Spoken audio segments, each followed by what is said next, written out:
We can take a minute. Or you have to. I'm good. You could send it. I don't want you guys to cut any of this. Just leave it raw.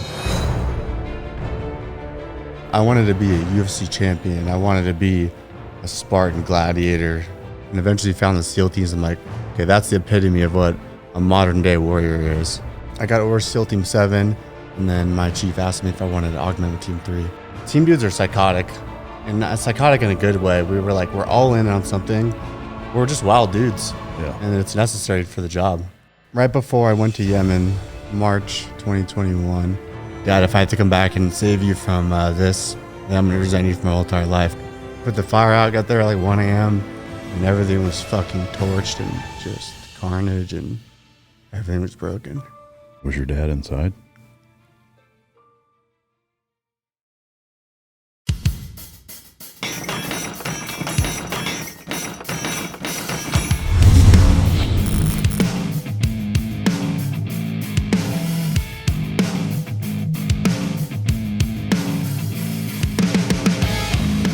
Ladies and gentlemen, as always, it's both an honor and a pleasure to welcome my next guest to the podcast. He spent 6 years on active duty at SEAL Team 7, did 3 deployments, 2 of which were with Team 7, one to UAE in Africa and one to Yemen, as well as an augment for SEAL Team 3 to Iraq. He's part of Defense Strategies Group, which we had Mike O'Dowd on here just a little while ago. It's a cohort of his. He's a purple belt at 10th Planet Jiu-Jitsu. And he's also a big supporter of the Graceful Warrior Project, which helps women abuse victims in Haiti and Congo. Ladies and gentlemen, welcome to the stage, Zack Ferguson. Mike, thanks a lot for having me here. Really appreciate it. Yeah. Stoked to share my story and resonate with your viewers. Thanks for coming, man. I know we've had this scheduled for a while now, and I've been looking forward to getting to know more about you and your story, and then also get into some of the combative stuff, which I know we're both big fans of. What's the last full book that you've read? Good question. Believe it or not, I've never read a book from start to finish. It sounds very uneducational. In high school, I was not interested in being there. I wanted to get the hell out of high school, cheated my way all through high school, and knew what I wanted to do. So I've actually never read a book from start to finish. Oh, shit. Yeah. Is there one that you've read that you've gotten the closest to reading the whole thing? I would say the Bible. Yeah. I have a verse on my app that I read every morning that I resonate with. But It's the same verse? No, it's a new one every day. Gotcha. So that's what I read every day. I got you. Yeah. Do you have a favorite quote? Yes, I do. I'm not sure who said it or if someone said it, so I'll give them credits. But basically, it's no one's coming to save you. You have to learn how to save yourself. Yeah. That's kind of, it seems like a bit of a mantra that you guys have in Defense Strategy Group, right? Yeah. Exactly, yeah. That's kind of almost the basis or the backbone of your training regimen. Mm-hmm. If time travel were possible, where and when would you go? Time travel. I could go back in time? You can go back or forward. I would go back in time to, I've always been fascinated with warrior culture. So maybe like gladiator times or, Viking times. Yeah. Somewhere where there's savage men and see what they did. Yeah. Heritage background-wise, is there a predominant strain that you have in your family? So I'm 1/4% Armenian and Irish and a little bit of Scottish. Okay. Yeah. So Northern European, Eastern Bloc European kind of mix. Is there something that you wish you were better at? Wish I was better at. I'm learning to be more vulnerable. Yeah. And this has just happened the last couple of years. So before I was closed off walls. So I'm learning to be more vulnerable. Yeah. Yeah. Is that something, do you notice a shift in, I'm assuming you've become more that way over the last few years. Do you see an impact in your life outside of that because of being more vulnerable? Not impact for myself. I wasn't vulnerable for myself. I was vulnerable to help heal family stuff and to resonate with other people. So I'm trying to be more vulnerable to help others. Yeah. But you don't notice a paradigm or mental shift or anything inside yourself being that way? It's more healing. Yeah. To get everything off my chest and just say everything bluntly and out forward. Yeah.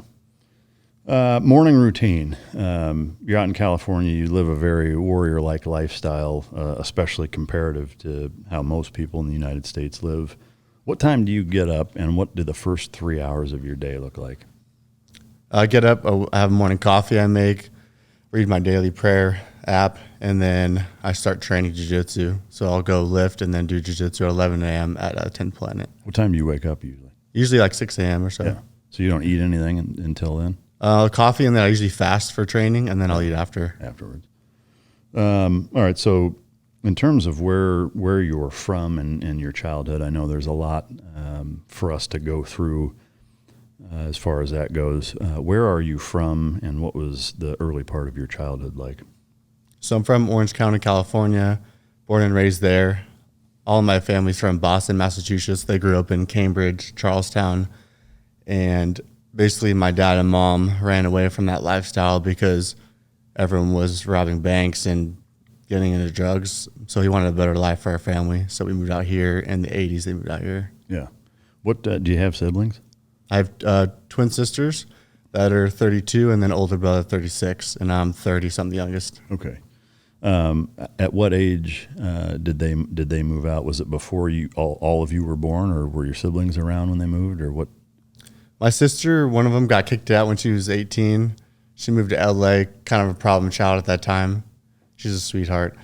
And then my brother and my sister and my dad, we all lived together till I was 21, and then I left the Navy at that point. But as far as when your parents left the East Coast and came to California, were you guys children, or were you not born yet? I was born and raised here in the 94, and then, so all of us were born here in Orange, California. Okay. Yeah.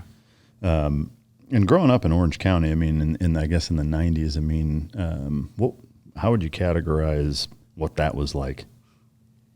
It was interesting because I grew up where there was no social media, no internet. And then as I got older, until I was 13, 14, that's when like the iPhone came out and social media. So it was cool to see pre-social media and how it is now, and then transforming into social media platforms now. Yeah.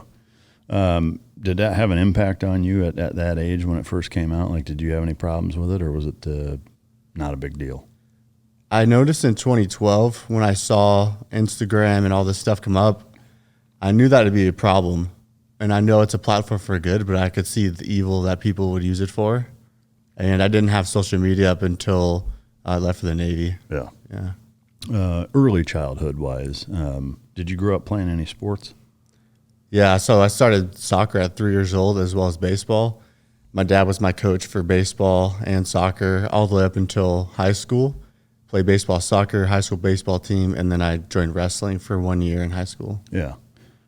Siblings, you guys get along growing up? Fantastic. Yeah, I had a great relationship with all of us. Parents? Amazing. My parents are the epitome of what a dad should be like. My dad is the greatest human I know. My mom is just the loving, most caring family ever. They raised us super well. Yeah. What did they do for a living growing up? My dad was a car salesman. He worked a lot of hours. He was like 12-hour days from like 7 a.m. to 7 p.m.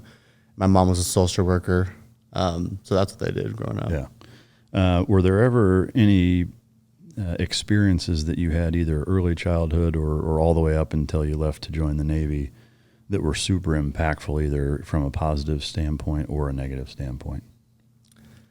So when I was 13 or 14, I was writing myself an email in my parents' room on the old box computers, and I had like an existential crisis for some reason, thinking about what's the meaning of life, why am I here? Like a 9-to-5 job is not for me. There's something greater in life, and I was trying to figure out what that was. So that was like a big, impactful moment, as well as an experience during the baseball teams when we were doing lifting competitions. That impacted you in a positive way? Yeah, so I was 14. I was 117 pounds, 5'7", and we did this one bench rep max competition. And all my teammates were maxing 180 to like 260 pounds. And I was the last dude to go, and my max was 80 pounds. Oh, shit. Went home and cried for like 3 hours. And my brother was a lifter at the time. I was like, bro, I need you to take me to the gym membership and get me fucking fixed. Because I'm fucking weak. I didn't want to be the weakest link on my team. Yeah. So that was a key moment of pivoting me towards fitness. Guys, real quick, I've recently launched Patreon for the all-inclusive mic drop experience. This goes above and beyond just ad-free. Yes, you are getting ad-free episodes, but you're getting before and after bonus footage of myself and the guest in studio, in many instances outside of the studio, doing jiu-jitsu, dog stuff, car, motorcycle, recovery, fitness, lifestyle, all kinds of different things. All the different things that I have going on are included in that Patreon page. We're releasing content multiple times a day, every single day. And I want to offer that to you guys. Just go to my Patreon page. The link is in every description or any platform that I'm on, and come enjoy that experience with me. That content is for you guys. It's what you want to see. It's about you. It's about what world you want to peek into in terms of all the different things that I have my hands in, and we're bringing that to you guys just for you. And I want to take one quick second to just say thank you to everybody who already has signed up. Without your support, we couldn't do what we do for you. So thank you to you guys, and I look forward to seeing you in there. What are the two key components for canine success? That's effective training and proper nutrition. Fueled by Team Dog brings those two components to your family and best friend. The perfect nutritional balance that results in a higher mental acuity, energy, overall vitality, and even an improved appearance. Every product you will find in my company's store was born from the battlefield and not from the boardroom. Let my life's work help you become your dog's hero. Was that something that, as you were going through your fitness journey and even joining the military, did that play a role in it, do you think? It did, because it set me on a path of discipline, and a lot of guys were getting invited to high school dances. And I would remember the high school dances being at our high school, and I would go to the track right next door at 10 p.m., and I would just run fucking laps and laps, and looking at them like, I'm going to show you motherfuckers, basically. I had a giant chip on my shoulder. I was bullied in high school. So that was a big, impactful moment. That, taking one step back to that, when you're writing the email and the kind of the meaning of life episode that you had at 13, 14, did that play a role in you wanting to join the military, or was there a specific catalyst light switch moment that made you want to do that? In the email, it's funny because I still have it in my archives and I haven't looked at it since. Really? But, and I kind of wanted to dive deep. I don't know when I should, but basically it said, I wanted to be a UFC champion. I wanted to be a Spartan gladiator, someone that's just a fucking monster of a man. And in my mind, the best warrior at that time was a UFC fighter. In my mind, that's what I wanted to do with my life. Yeah. And so from that point on, did you start to train in those different disciplines? So I was doing kickboxing at Range Training Center. My coach was Mark Munoz. TJ Dilsaw trains there. So I was training when I was like 17. I started training. I wasn't doing any jiu-jitsu. It was just kickboxing. And I had 5 amateur MMA fights up until I was about 21 years old. Really? Did you not do a ton of jiu-jitsu? Were you more strike-oriented in those 5 amateur fights? It was actually, I didn't train any jiu-jitsu. I was just ignorant and not experienced. I was like, I'm just going to stand and bang and see what happens. Yeah. And it worked out and it didn't work out. Yeah. Well, yeah. So 5 fights, what was the outcome of each? I was 4-1. Did really well. I was fighting like monsters. I was like, some big names were Mark Munoz. I'm blanking on some. TJ Dillashaw was there. So I was fighting UFC fighters, and I was 16, 17, just getting manhandled and beat up. Yeah. And that's how I learned. Damn. In the 4 wins, were they all knockouts or any decisions, or what was the breakdown? A couple TKOs, and then I had some decision wins as well. The one of them I got TKO'd in the second round. Really? Yeah. Do you remember who it was? I don't know. Yeah. Was it like knocked out, or it was stopped? It was stopped. Yeah. So I cut a fuckload of weight, and it was the same day weigh-ins, the 11 a.m. weigh-ins, and I competed at 5 p.m. Yeah. I cut from like 170 to 145. Felt like absolute dog shit. Wow. Did you fight at that weight each fight? 145, and then I switched to 155. Yeah. I'm curious, I mean, going through, like, that's a pretty big stage for a 16, 17-year-old kid. When you look at going on deployment and being in a combat type of environment, how would you contrast at that age going through that compared to going to war, at least in your mind? I know some people may even scoff at the question, but, again, like at that age, fighting grown men, like that's a pretty significant experience. How would you compare those two?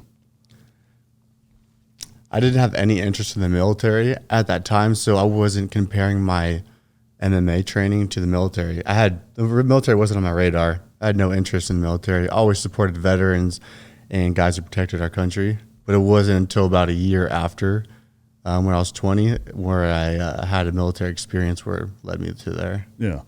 But I guess, from when you're going through that as a 16-year-old, how would you compare going through that and deploying overseas in terms of the lead up to it, anxiety, nerves, et cetera? So you're saying from MMA, how did I feel leading up to when I joined? No, so, like before you deploy, like, or especially if you're going on any operation where it's a real world gig, the cotton mouth, the nerves prior to doing that, was there a similarity of you doing a walkout to go fight in an MMA fight as a 16, 17-year-old kid? Like, are those comparable at that age? It was. I was very nervous walking out to a fight. I struggled with confidence for sure, but I wasn't afraid to throwing myself into uncomfortable situations because I knew I'd be able to grow and learn wins or losses. So I wasn't afraid of losing. I felt those losses set me up for just growing more as a man and my confidence being built. Yeah. All right. So you do 5 amateur fights. You said there was a military experience that led you to want to join the military. Can you tell us about that? Sure. I was 21. So my family's from Boston, Massachusetts. And growing up in my house, great leadership with my dad. There's a picture of him, I'm looking at it right now in my head, in our living room of him finishing the Boston Marathon. And it has his timestamp and my dad finishing the line. I was like, my dad's a fucking badass. He just did the Boston Marathon. Watching on TV in 2013. And then I saw the terrorists blow everyone up, and I just saw body parts and carnage, little kids getting fucked up by fucked up evil people. And what it felt like to me was God took an open hand and slapped me across my face. Literally, that's what it felt like. And he said, "You're being a selfish prick. Your goal is not to be a UFC champion. This life's not about you. Go protect your family and loved ones." So, really? Yeah. And so from that day forward, you were pretty single-minded that way? That day forward, I knew I needed to join the military and protect my family, friends, country. And I was like, okay, what can I compare a UFC fighter or a gladiator to? And eventually found the SEAL teams. I'm like, okay, that's the epitome of what a modern day warrior is. So I learned what it was, researched it. And then I sat in my room for 6 months thinking about, do I really want to do this? And it was a lot of self-torment, and it was a lot of deep thinking. In my room, I would turn off the lights and sit there sometimes all night long and just contemplate, like, do I want to be willing to do this? And my best friend, his cousin was a SEAL, and he said something to me. He said, "You need to be willing to die." And I was like, "What the fuck are you talking about, willing to die?" And then after I researched it and sat alone, I was like, oh, okay, I researched Hellwick, and I was like, I think I understand what he means. Yeah. So at that time you were 21, right? Mm-hmm. From the time you graduated high school until that moment, were you living at home still and just training to be a fighter? Yep, I was living at home training. And then once the Boston Marathon happened, I stopped training and was working part-time valet just to have some money income. And I was just sitting in my mind, working out, starting to learn how to swim for 6 months until I made a decision. It took me 6 months to say yes. Really? Yeah.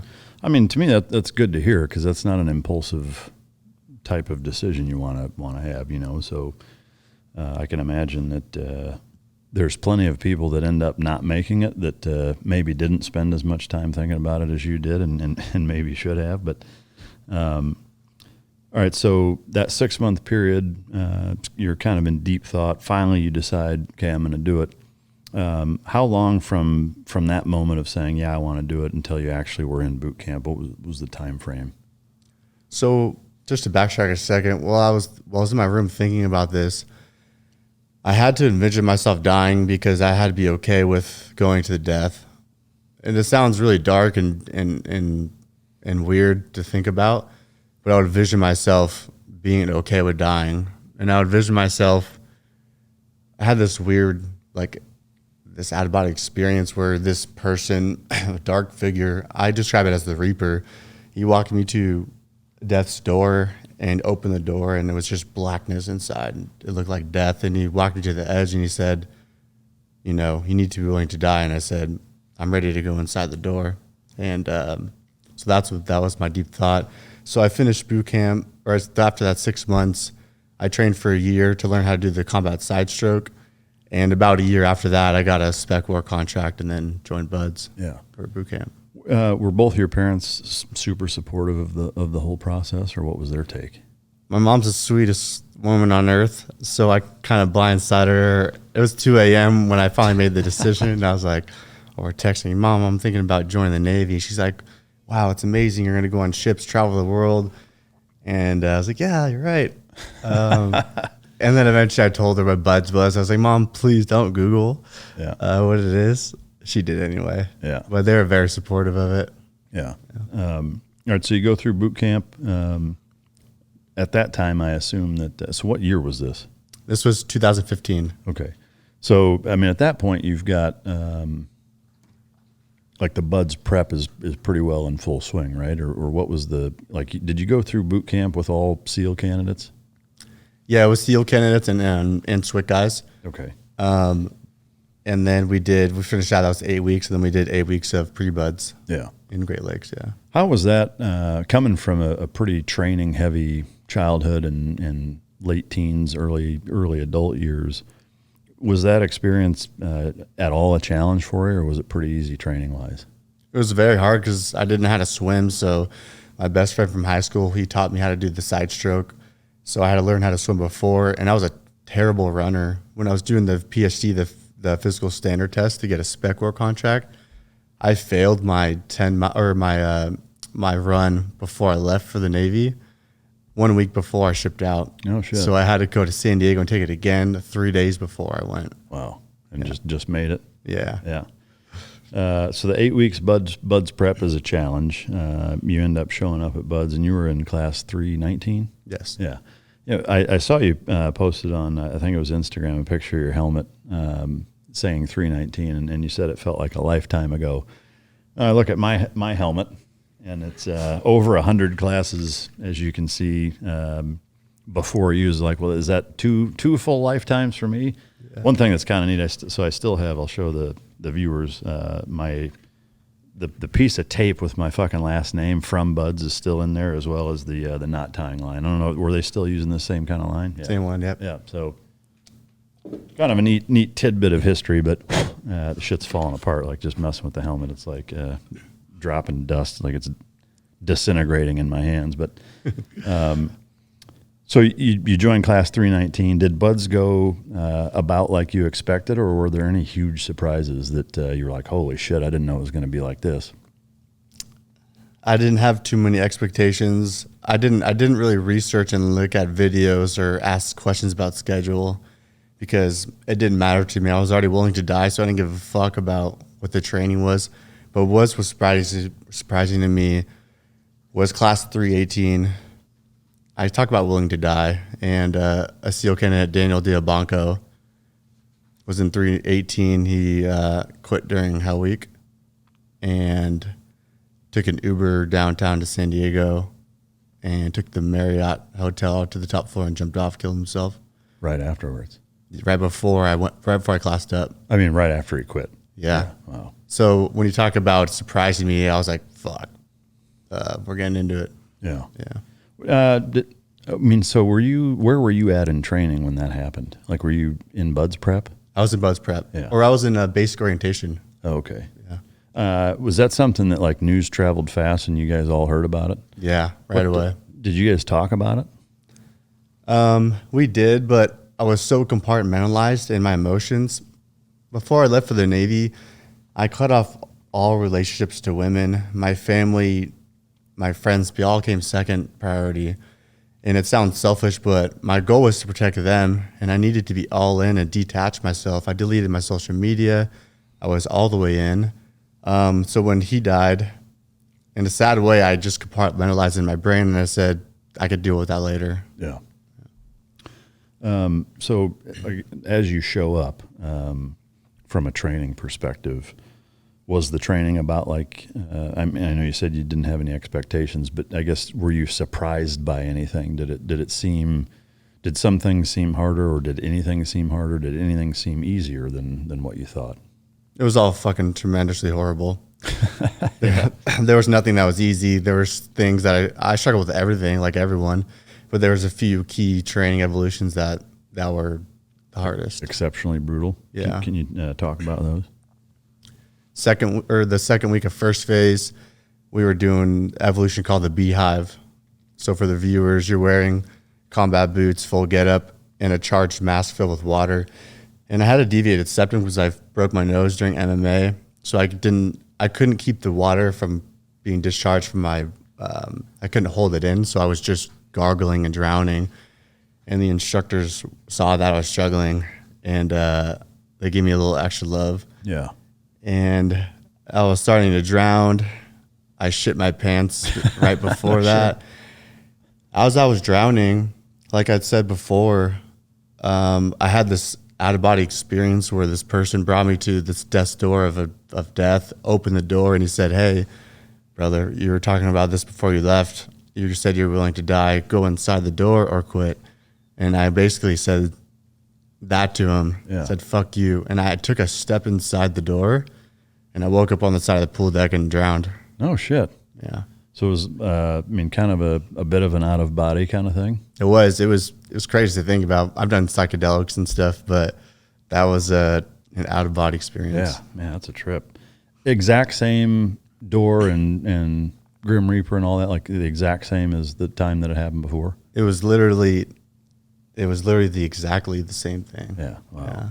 Did you mess with psychedelics or any drugs in high school growing up at all? Nothing. I didn't have my first beer until end of high school, the last day of graduation. Yeah. Didn't do any drugs or barely drank a little bit. Yeah. But that's it. Yeah. All right. So back to Buds. From that point on, I mean, that was after Hell Week, right? No, this was the second week of first phase. Fuck, they're doing the Beehive at that point? Oh, okay. I guess I'm getting it confused with second phase, but I don't know. They've changed a lot of things since I've been through in terms of when they do certain things. But anyway, so that's before Hell Week. As you're going through Hell Week and the 2 weeks in between the Beehive out of body drowning experience and Hell Week, any other kind of instances of note? Yeah. So my teammate at the time, James Derek Lovelace, I woke up on the side of the pool and drowned. The instructors were like, "Hey, can I cuss on this podcast?" Oh yeah, it's game on. The instructor was like, "Hey, motherfucker, go back in the pool or quit." And I said, "I'm going back in." Took a step up. As I jumped into the pool, he said, "I'll stop." All the instructors were screaming, everybody out of the pool. And I was like, "We're done already? What happened?" I looked to my left on the side of the pool deck, and James Derek Lovelace was unconscious, and he was getting CPR. And he ended up drowning like 30 seconds after me. And he ended up passing away on the pool deck. Wow. Guys, as you know, I work with a number of different products. One that's easily the most near and dear to my heart from a cause standpoint and a personal relation standpoint is Bubs Naturals. The hat on the coffee table sitting right in front of me belonged to Glenn Doherty. It was a John Deere hat that I gave him. He had it when he tragically passed in Benghazi. And I was fortunate enough to get it back from one of the co-owners of Buds. He sent it back to me to be able to keep. Bubs Naturals is a tribute to Glenn. He was one of everybody's, he was kind of that guy that was everybody's best friend. I met several people that considered him his best friend, and he was a guy that was impossible not to like, and just, caused happy waves that rippled through every community he was ever a part of. His nickname was Bub, and that's where Bub's Naturals comes from. But it's a lifestyle brand. It's inspired by Glenn. They give a ton to charity. They've donated over $200,000 to charitable causes since their inception in 2018. On Veterans Day, 100% of the proceeds go to the Glenn Doherty Memorial Foundation, which does phenomenal work helping active duty and children of lost active duty members go to college or scholarships that they've donated a ton, and they also are heavy into the recreation space of helping people do that, because that's what Bub was all about. They have collagen peptides, which I put into my morning routine every single morning, as well as the functional creamer / MCT oil that goes into it as well. They have hydrate or electrolyte drink mixes, which are great for pre-workout, during workout, and post-workout to get all the added sodium, potassium, magnesium, etc. that's required when you deplete it. And they now have Bub's Brew, which is a specialty organic coffee that is also very, very good. It's USDA organic, fair trade. It's Whole30 approved, which is the first time that's happened. It's free of yeast, mold, and aflatoxins. Small lot roasted, guaranteed fresh, and it tastes great. Biggest thing is Bub's is a family company. The way that they started is, again, super close to my heart, with him being one of my closest friends for a long time. And I just can't say enough good things about that company, of the product that they put out, why they started, what they give back to veteran communities and the Glenn Doherty Memorial Foundation. And I encourage you to go to bubs.com, and now there's a landing page specifically for Mic Drop listeners. Just enter the code Mike, M-I-K-E, all caps, and you get 20% off your first purchase at bubsnaturals.com. So that's www.bubsnaturals.com/Mike. And you can check out the Mic Drop landing page and go support an amazing cause. As you guys know, sleep is a huge component to recovery and really all aspects in life, and it's something that a lot of us have struggled with, for a lot of our lives, frankly. As you know, I've been a big proponent of Beam, which is a hot cocoa that you drink before you go to sleep, and it's helped tremendously in terms of hours of sleep maintained, as well as the quality of sleep. Today, my listeners get a special discount on Beam's Dream Powder, which is their science-backed hot cocoa for sleep, and it's got no added sugar. Better sleep has never tasted better. As you know, other sleep aids can cause next-day grogginess and just make you feel crappy, but Dream contains a powerful all-natural blend of reishi, magnesium, L-theanine, and apigenin, also melatonin, to help you fall asleep, stay asleep, and wake up feeling refreshed.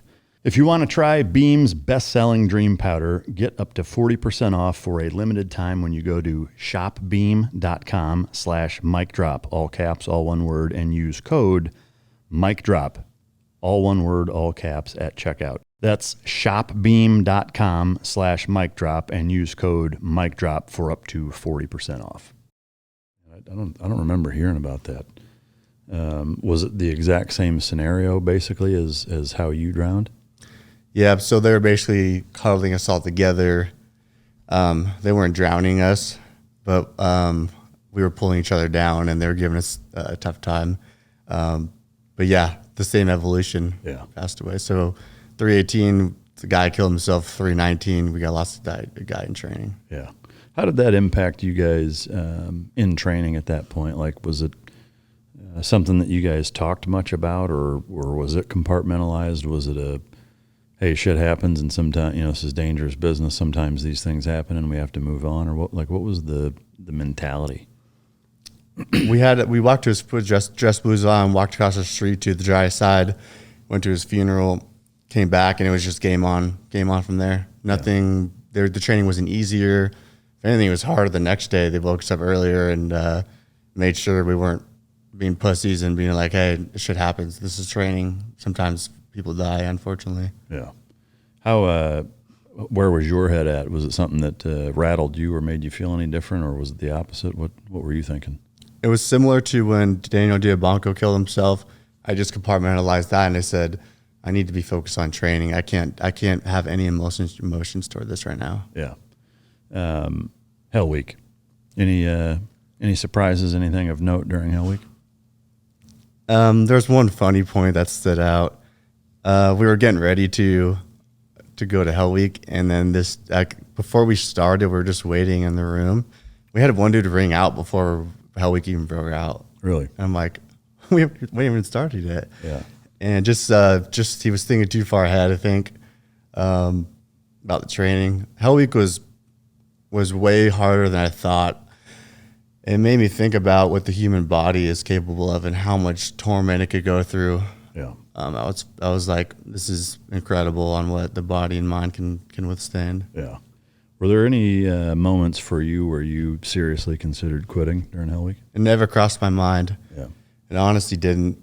It was all really, really hard. I remember running with boats on heads during base tour, which is the second day, so we were up for 2 days.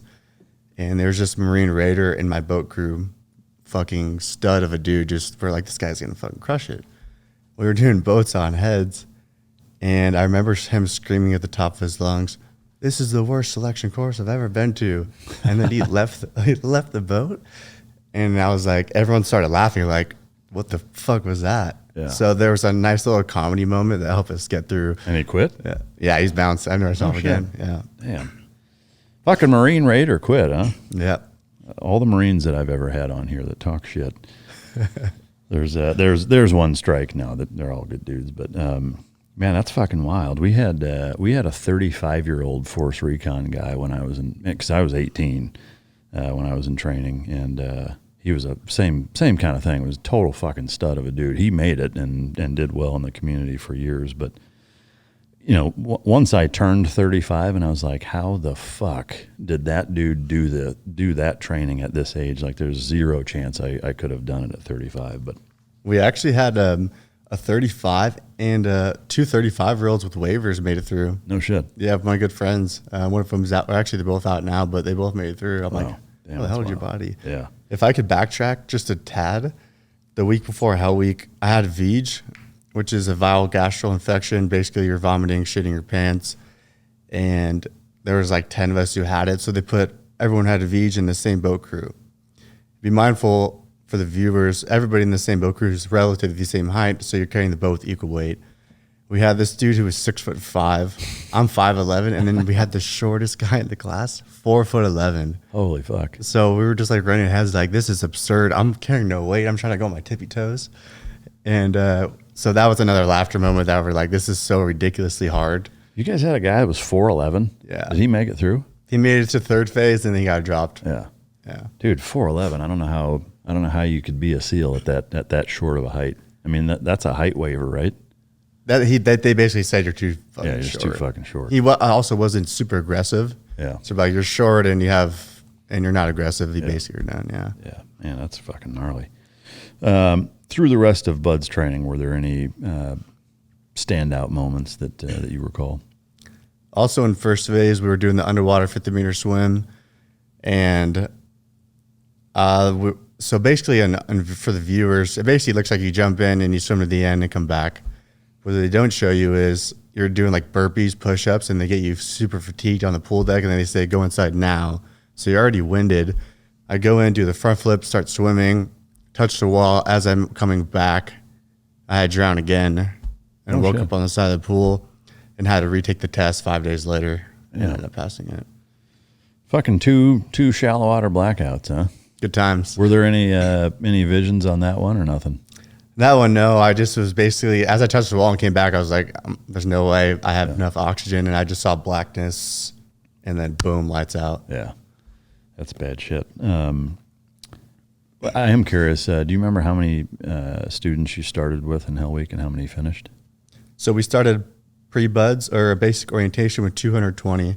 We started first phase with 209, finished Hell Week with 50 or 49. And then we finished second phase. We lost like 60% of our class in the second phase. No shit. Yeah. All during pool comp? Mm-hmm. Wow. Was it mostly the actual pool comp stuff, or was it some treading, what did most students drop from in second phase? We lost a couple from treading with the scuba tanks, and then we lost a lot from OC8, OSC 6, the pool competency ones. Yeah. And then a few with like runs and swims. But we lost a lot of our class second phase. So you go into third phase with like 35, 40 students? Yeah, I think it was less. And then we classed up with a little bit more. And now we were in third phase with like 35, 40. Okay. And did all of those students graduate? One dude failed the shooting, and then maybe a couple for peer evals. Yeah.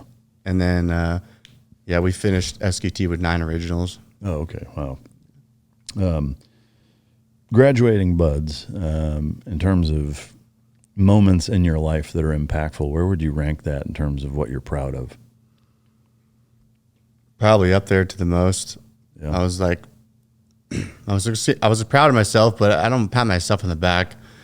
I was more excited to be part of a brotherhood and just like honoring the dudes who went before me. So I wasn't like, look at me, I did this shit. Because I didn't want to be a SEAL to get a trident.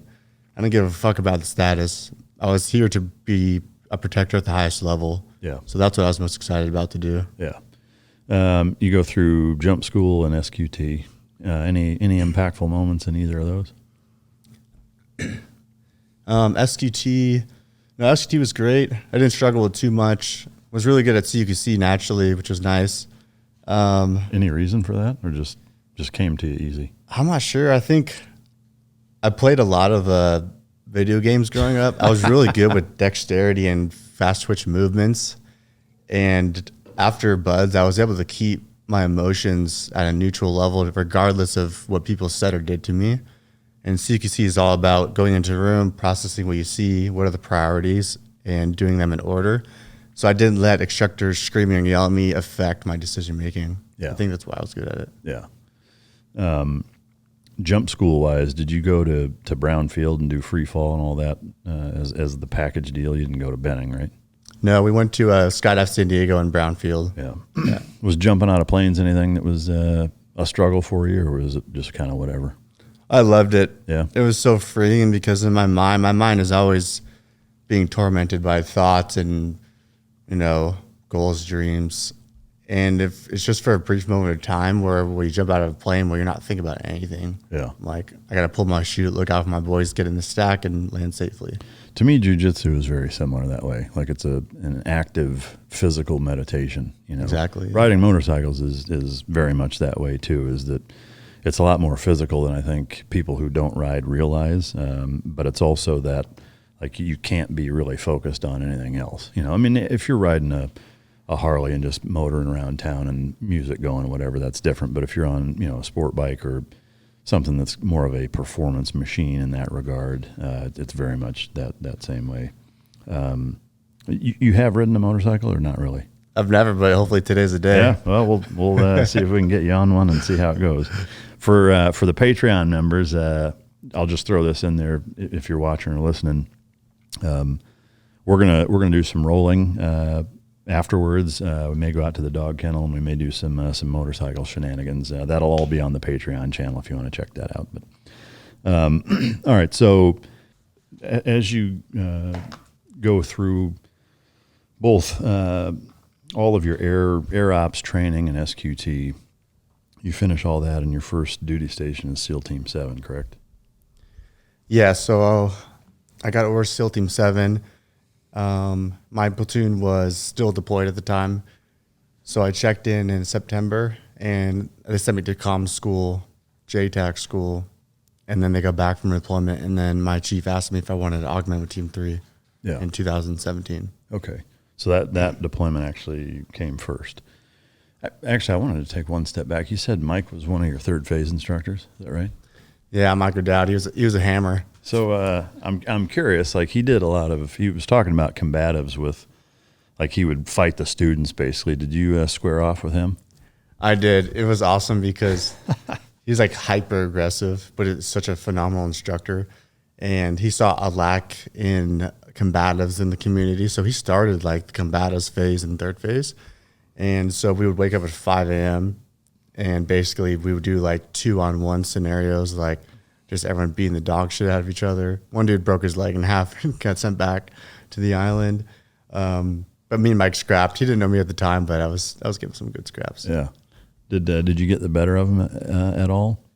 Honestly, I don't remember the time. I gave him a good scrap, but I can't say I got the better of him. Yeah, because he mentioned there was one student in particular that basically kicked his ass. Do you remember who that was? Yeah, I probably I'm not gonna say his name because he's still in, but yeah, he was a beast wrestler. Yeah, and just a monster. Yeah, So that's fucking classic, man. All right. So anyway, so the first deployment you do is actually an augment with SEAL Team 3. How long? You basically just checked into Team 7, right? Mm-hmm. And they say, hey, your dudes are gone. Do you want to jump in with Team 3 and go be a new guy, be an extra new guy? How did that go? I couldn't say yes faster. He's like, you want to go to Iraq for 3 months? I'm like, yes, send me. So I already had comms in JTAC, so I was going to be a JTAC for Team 3. Went to Iraq, and then we went to the Haditha Dam. So I was with the platoon and outstation, which is really cool. No headset or nothing. There was 10 Marines that were guarding the base, and then I was with the SEAL platoon. And it was cool. I was very humbled to be there. I was very quiet. Like, I'm just intervening these boys' platoon. I'm not part of the platoon. I'm just going to shut the fuck up and provide value wherever I can. Yeah. How was that? I mean, it was a 3-month gig, but how were they in terms of being receptive to you?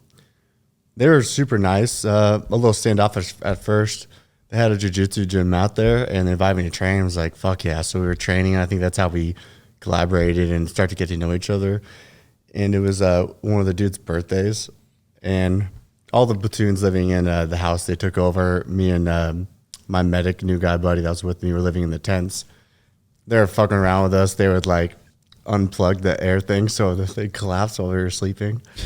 So I was like, cool. At least they, if they're fucking with us, they like us. Yeah.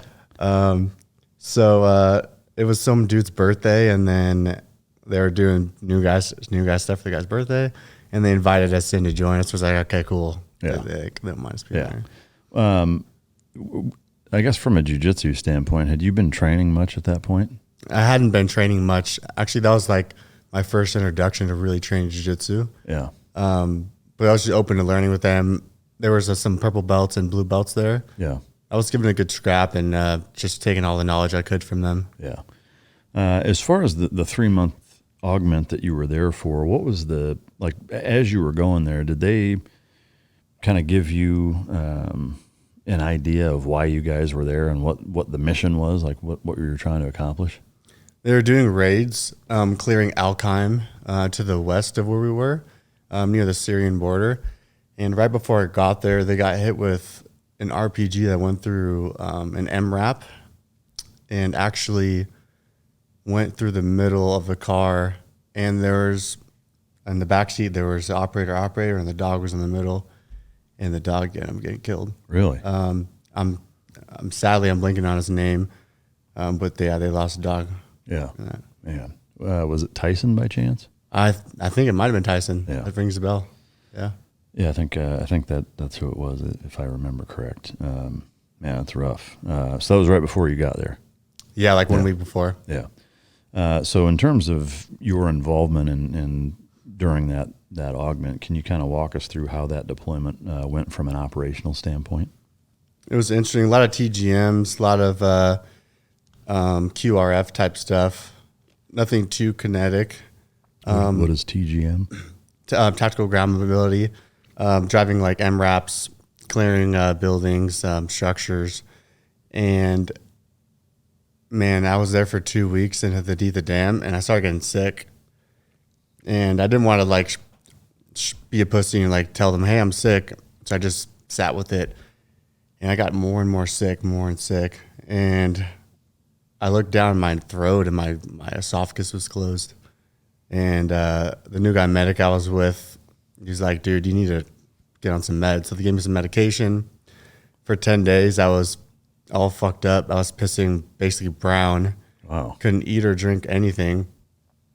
And then I didn't have an airway, and I couldn't start to breathe. So I had a deviated septum. My airway was completely shut. And then I told the chief, and he was like, bro, what the fuck? So the air life flighted me out to Baghdad. Do you know what you had? Yeah, I had mono infection. Really? So the guys next to us, the support dudes or the guys we were training, like the Hajis there, they were feeding us food through like the fence every day. Like it was like rice and a bunch of stuff.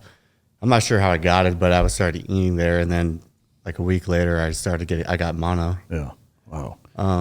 So they got a bird. They landed it at the Haditha Dam, and the medic pilot was like, "Hey, what kind of pain are you in?" And it was super loud. The bird's going. I was like, "Yeah, man, I can't really breathe." I'm like a 4 out of 10. He's like, "Okay." He threw an IV in me, and he started pushing some sort of pain meds, and I was like, "What the fuck is this?" We landed. I felt like I was in heaven. It was weird. So I landed, and I was like, "Hey, man, what pain meds did you give me?" He's like, "I gave you fentanyl." Jesus. And I was like, "Oh, okay, I understand why people are addicted to this stuff." Fucking wave of euphoria. Yeah. Yeah. I had a fair bit of that when I I tore my left tricep rolling about 6 years ago. Almost 6 years ago. And yeah, same thing. It was like as I was coming out of surgery, I remember the nurse was like, "Can you feel your elbow?" And I was like, "Yeah." She's like, "Does it hurt?" I was like, "Yeah." And she fucking hits a dose, and she's like, "How about now?" And I was like, "Yeah." She did it like 3 or 4 fucking times. The last time finally, I was so fucking out of it, I had no idea even where the fuck I was at. But yeah, that stuff's crazy, man. I can't believe that the shit is everywhere now. But all right, so you spend 10 days getting through that. Did you go back to the unit after that? So I went to Baghdad. I was in the hospital for a week during Christmas time, and then I went back to the Iraq main base, Al Assad, and basically they're like, "Dude, I went from 170 pounds to 149. Wow. Because I couldn't eat, and they're like, "Dude, you're too fucked up to even be here. You need to go home." So they sent me back home, and I was still fucked up for a whole month. Wow. It took me a while to recover from that. When you were in the hospital in Baghdad, was it an all-American run hospital? Yeah. Yeah. So it was like the U.S. Forces hospital one. Yeah. Had fantastic care. Felt really good. FaceTime my parents on Christmas. Sitting there with the IV, like dripped out. Like, Yeah. like fuck, man. I want to go back there, but like, dude, you're too jacked up. Go home. In the weeks leading up before you got sick, were there any operations that you went on where you guys mixed it up with any enemy fighters? Sadly, no. They were kind of on stand down for a little bit after the guy hit with that rocket. Yeah. And then also at the time, there was some headshed stuff going on. So they were kind of like on a stand down, but some basic small missions, nothing too crazy. Yeah. Yeah. All right, so you go home, you're still sick for a month. At what point did you join back up with your platoon at Team 7? So this was about March. So this is March 2018, and then we started to go into unit level training with our platoon. Yeah. So I met them for the first time because they were gone and I was gone on Iraq. Where were they at when you showed up? They the platoon on deployment. Yeah. They were in Iraq. Oh, okay. Yeah, they just got back from a good deployment. So what, I guess why not join them? Why augment the Team 3 guys? Was the Team 3 platoon short and they needed an extra dude, or? So our platoon schedule, they were from March until September. They were on deployment, and I checked in in June. So they were gone, and then they were coming back like 2 months later. So I got sent to 2 schools and then augmented. Okay. Yeah. What was it like meeting your platoon for the first time? I went in there with open arms, just humbled, ready to learn, ready to shut the fuck up and get to work. They were receptively nice. Not sure. I think it was just good camaraderie, and they were just nice dudes. No hazing? No welcome aboard fucking hazing? There was some hazing, but I expect interest that I like to fight. And so we did some combatives training, and I was the best fighter in the platoon. No shit. So I don't think I got too much hazing, maybe as much as I should have. But there was some hazing for sure. Yeah. Yeah. That's a fucking trip, man.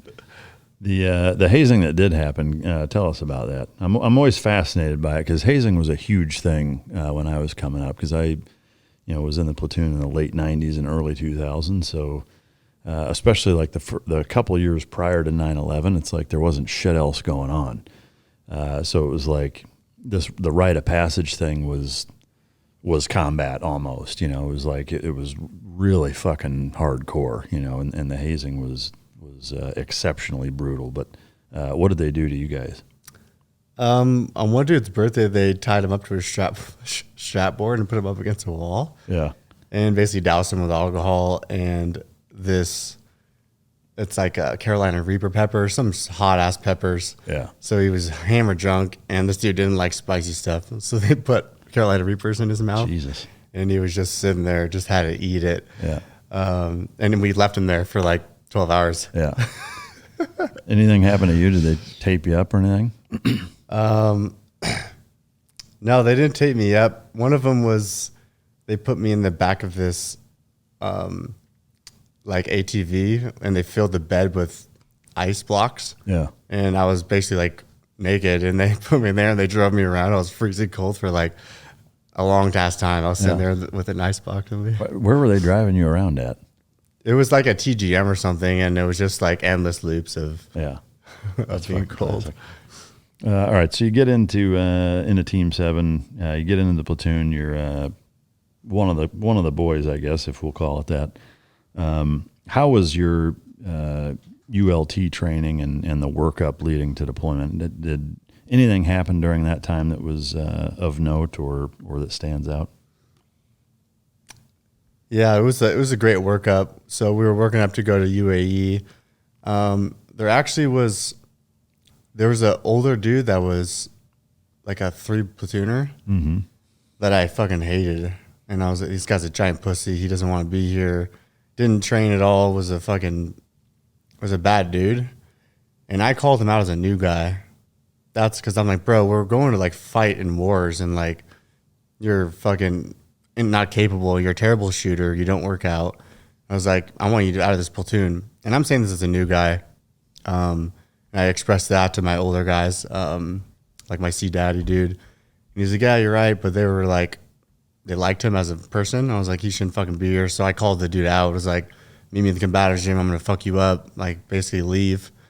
And fast forward, when I got out of the military, he ended up getting his bird pulled anyway. Really? So I was right the whole time, but fucking they weren't listening to me. Was there any pushback from them? Like, did any of them give you shit for having that stance at that point in your career? They actually didn't, because they knew I was right, but they liked him as a person. They got along with him as a friend. But I'm like, if he's a good friend and he's a shitty team guy, I don't give a fuck about his friendship. Like, he'd be a good dude. I could hang out with him, have a beer after, but we're going to fight war. And if you're not capable, if that dude got shot and he had a buddy carry someone, he couldn't fucking lift anyone up. Really? You need to get the fuck out of here. He was in that bad a shape, huh? It was worse than you think. Wow. Terrible. He was like a skinny fat dude, which was like even worse. Yeah. So nothing happens, basically. You end up deploying with this guy, right? And that deployment, you went to UAE in Africa, correct? Yep. So walk us through that deployment of how it went, what all you guys did, and all that. So on deployment, there actually was a black belt instructor that was teaching the UAE guys that would hold classes every day in gi jiu-jitsu, and it was open to all team guys. And it was just me. I just went there every morning, and I started training jiu-jitsu against these black belts. And the UAE dudes were like the most pussy, non-aggressive dudes. They would sit on the end of the mats and like, hey, do you want to roll? They're like, no. So all the instructor, I would just roll black belts all day. Yeah. And I got like really nasty at jiu-jitsu just from rolling with those dudes. And I was like, I'm taking advantage of this opportunity. Yeah. So that's what I did every day. I was just training jiu-jitsu and lifting. For that whole deployment? The whole deployment, yeah. How much time did you spend in UAE? I was there for 7 months. And Africa for how long? We went to Africa for about 4 weeks. 4 weeks in Djibouti, right? Yep. So we went to Djibouti, Africa, and we had SWIC dudes with us. So we were going to go do some shipboardings. So we were on a ship for 2 weeks prepping to ship and board this Yemen dhow boat that was taking ordnance over to Yemen for the Houthi rebels. So we were training for that. And the mission never got approved, but we're doing a bunch of hook and climbs at night in prep for that. Was the turd older guy, was he sucking hind tit doing that many hooking and climbing? Because that shit's not easy. It's not, and it's sketchy, especially at night on night vision. Just a passive aggressive fucking not capable dude. I'm like, I'm right behind him climbing. I'm like, hurry the fuck up, let's go. Like, fucking just getting him shit the whole time. How were things between you and him on that deployment? Like, did he give you shit at all? Was it fucking awkward? I mean, because to me, like, trying to imagine being in that scenario, like that'd be fucking awkward, I would think. It wasn't awkward for me, but for him it was. He's like, he would never say, "You're a new guy, why you call me out?" Because I'm like, let's go to fucking fight right now. And if you put up a good fight, I'll shake your hand and be like, cool, let's move forward. But But he never would? He never would. Dude, I can't even imagine like being a 3 platoon guy, having a new guy call you out and not fight him. Like, I don't care how mismatched it was. For sure, I'm fighting anybody that says some shit like that. You know? Exactly. Like, that's fucking crazy to me. That's how bad of an operator and he was. Like, you've never heard of a new guy calling out a 3 platooner. I mean, was he? Do you know about when he went through training, class wise? I don't specifically. So he probably was like in 290-ish area. Wow. 290, maybe 280. I mean, I don't know how you get to be in 3 platoons. I mean, was he always that way? Do you know? He went to a platoon and then he had some family stuff. So he went to trade it for a couple of years. Oh, okay. And then he went on that Iraq deployment with the boys. Yeah. All right. All right. So that deployment, it's 7 months. Most of it is in UAE, doing a lot of training in jiu-jitsu, combatives, etc. Spend 4 weeks in Djibouti, building up for a hook and climb mission that ends up never happening. Did you guys go home from that, or from there? Or did you go back to UAE for a little bit and then go home? We went back to Djibouti, Africa. Then we went back to Abu Dhabi, and during that time, Yemen were putting those landmines on those shipping containers that were going through the Strait of Hormuz. And so we deployed to near Abu Dhabi, and we were doing battle damage assessments on the ordnance that they were exploding. So we actually did dive ops doing battle damage assessments, sending it straight to, was it Trump at the time? No shit. Yeah. So, I mean, that's real world diving missions. I mean, this may surprise a lot of people, but even though the SEAL teams are the premier maritime special operations force, sorry, Marines, we still don't, there's not been, in the history of the SEAL teams, there's been a handful of actual diving missions. I mean, tell us about that. That's a pretty big fucking deal. So actually, it was 2018, so Biden was in. Yeah, it was awesome. So we took swift boats out there and doing dive ops with cameras and taking videos, pictures. And I was like mind blown on how big it was like 30 feet by like 50 feet, giant hole inside these shipping containers. And some of them were sinking, but we're doing like full blown assessments, sending it straight to Biden. And then we were on standby to do follow on hook and climbs. So we were waiting for that. So in that area, you're actually in Yemenese waters, is that right? So we're in the Strait of Hormuz, which is like across the way from Dubai and Abu Dhabi. Okay. Yeah. Well, actually, 2018, Trump would have still been in office because Biden wasn't until early 20. That's right, 2018. Yeah. So you're sending that stuff directly to Trump. And there was a potential follow-on shipboardings that may have come out of that, depending on what you guys found? Yeah, there was. It never got approved, I think, because it was like they wanted to fucking go to war at that time. So they never got, I don't think he wanted to escalate it. Yeah. And then obviously fast forward till the present day when those guys did actually the hook and climbs. But the hook and climbs that we did, or that we were trying to get approved for, the Israelis actually did it. Oh, really? The same, I'm not going to get into the name of it, but they did that hook climb on that. No shit. It was basically a C2 element that was the ship that was stationed in the middle of the Red Sea, and they were doing, they raided that place. Wow. Yeah, you guys pissed that they got it and you guys didn't? Yeah, it was a little butter, but as long as bad dudes get extinguished from this earth, that's all that matters. Were there any close calls when you guys were diving? Like, did you ever run into any unknowns or any almost things happen? So the timing was pretty close. So as we were going out, we went in the middle of the morning, and like maybe an hour before we left, the Yemenis dudes were dropping those landmines. So like if we would have left just an hour later, then we would have interacted with the dudes that were dropping those mines on them. How many of you were there? Like, was it your entire platoon diving? It was actually just a SEAL platoon of 16 dudes. And then my chief asked for a new guy to get some experience. And I was like, he actually just told me, he's like, yeah, you're going to go. I'm like, sweet. Yeah. So it was me and 3 older guys. Oh, okay. Yeah. In your training workup prior to deployment, how many weeks of dive training did you guys do? We did like 3 weeks of closed circuit diving. I was a pretty good diver. I was like 3 weeks of stuff in San Diego. Yeah. Because I know there's less of a focus on diving, at least in the last 15, 20 years. We still do it, but again, like in the late 90s, prior to 9/11, like our dive training was 6 or 8 weeks, and we'd do 2-a-days. We and even when we did like GoPlat takedowns, we would dive on them and do a lot of dive training that way. We did a lot more of it back then, but was there any bit of like, holy shit, we're gonna dive? Like, we only did 3 weeks of this shit. Like, we got to knock the rust off.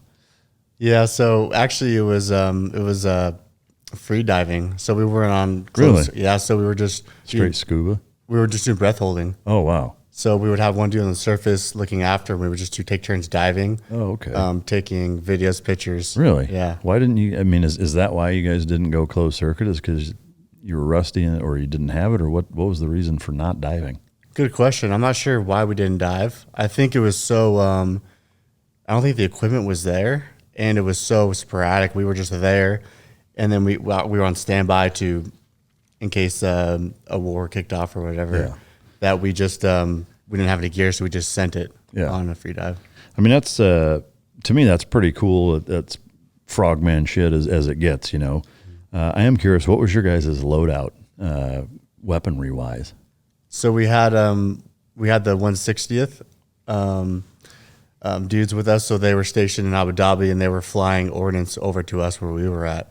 So we had like A-dubs on the roof, snipers. We had a whole bunch of gear with us. Did you guys, as divers, were you carrying a loadout of any kind? We weren't carrying a loadout. We had dudes on swick boats with, shit. Yeah. Like not even a pistol? No, nothing. Fuck, dude. Yeah. What's going on in the SEAL teams? We just were like, Frogman, give me a fucking K-bar knife. Yeah. And let's give him massless session. For sure, I would have had a 357 fucking Magnum. Being in the water, I'd have had something. Yeah. I don't care if I had to sneak it on. I wouldn't go with nothing. That's crazy to me. Yeah. So it's different than what I imagined when you first mentioned it. Can you walk through, like, from start to finish how that whole thing goes down? So we took the swick boats out. We were doing battle damage assessment. We would drive out there doing free dives, taking videos, pictures. Went back to the little outstation we were at, sent it straight to Trump, and we were waiting for approval to do shipping boards. But I guess almost from if you're presenting a con ops, right? Like how did that get presented as far as, like, can you walk us through we had these 4 automatic weapon guys post here, then we got on the boats. Then, like, can you walk us through kind of the phases of operations of how it went down?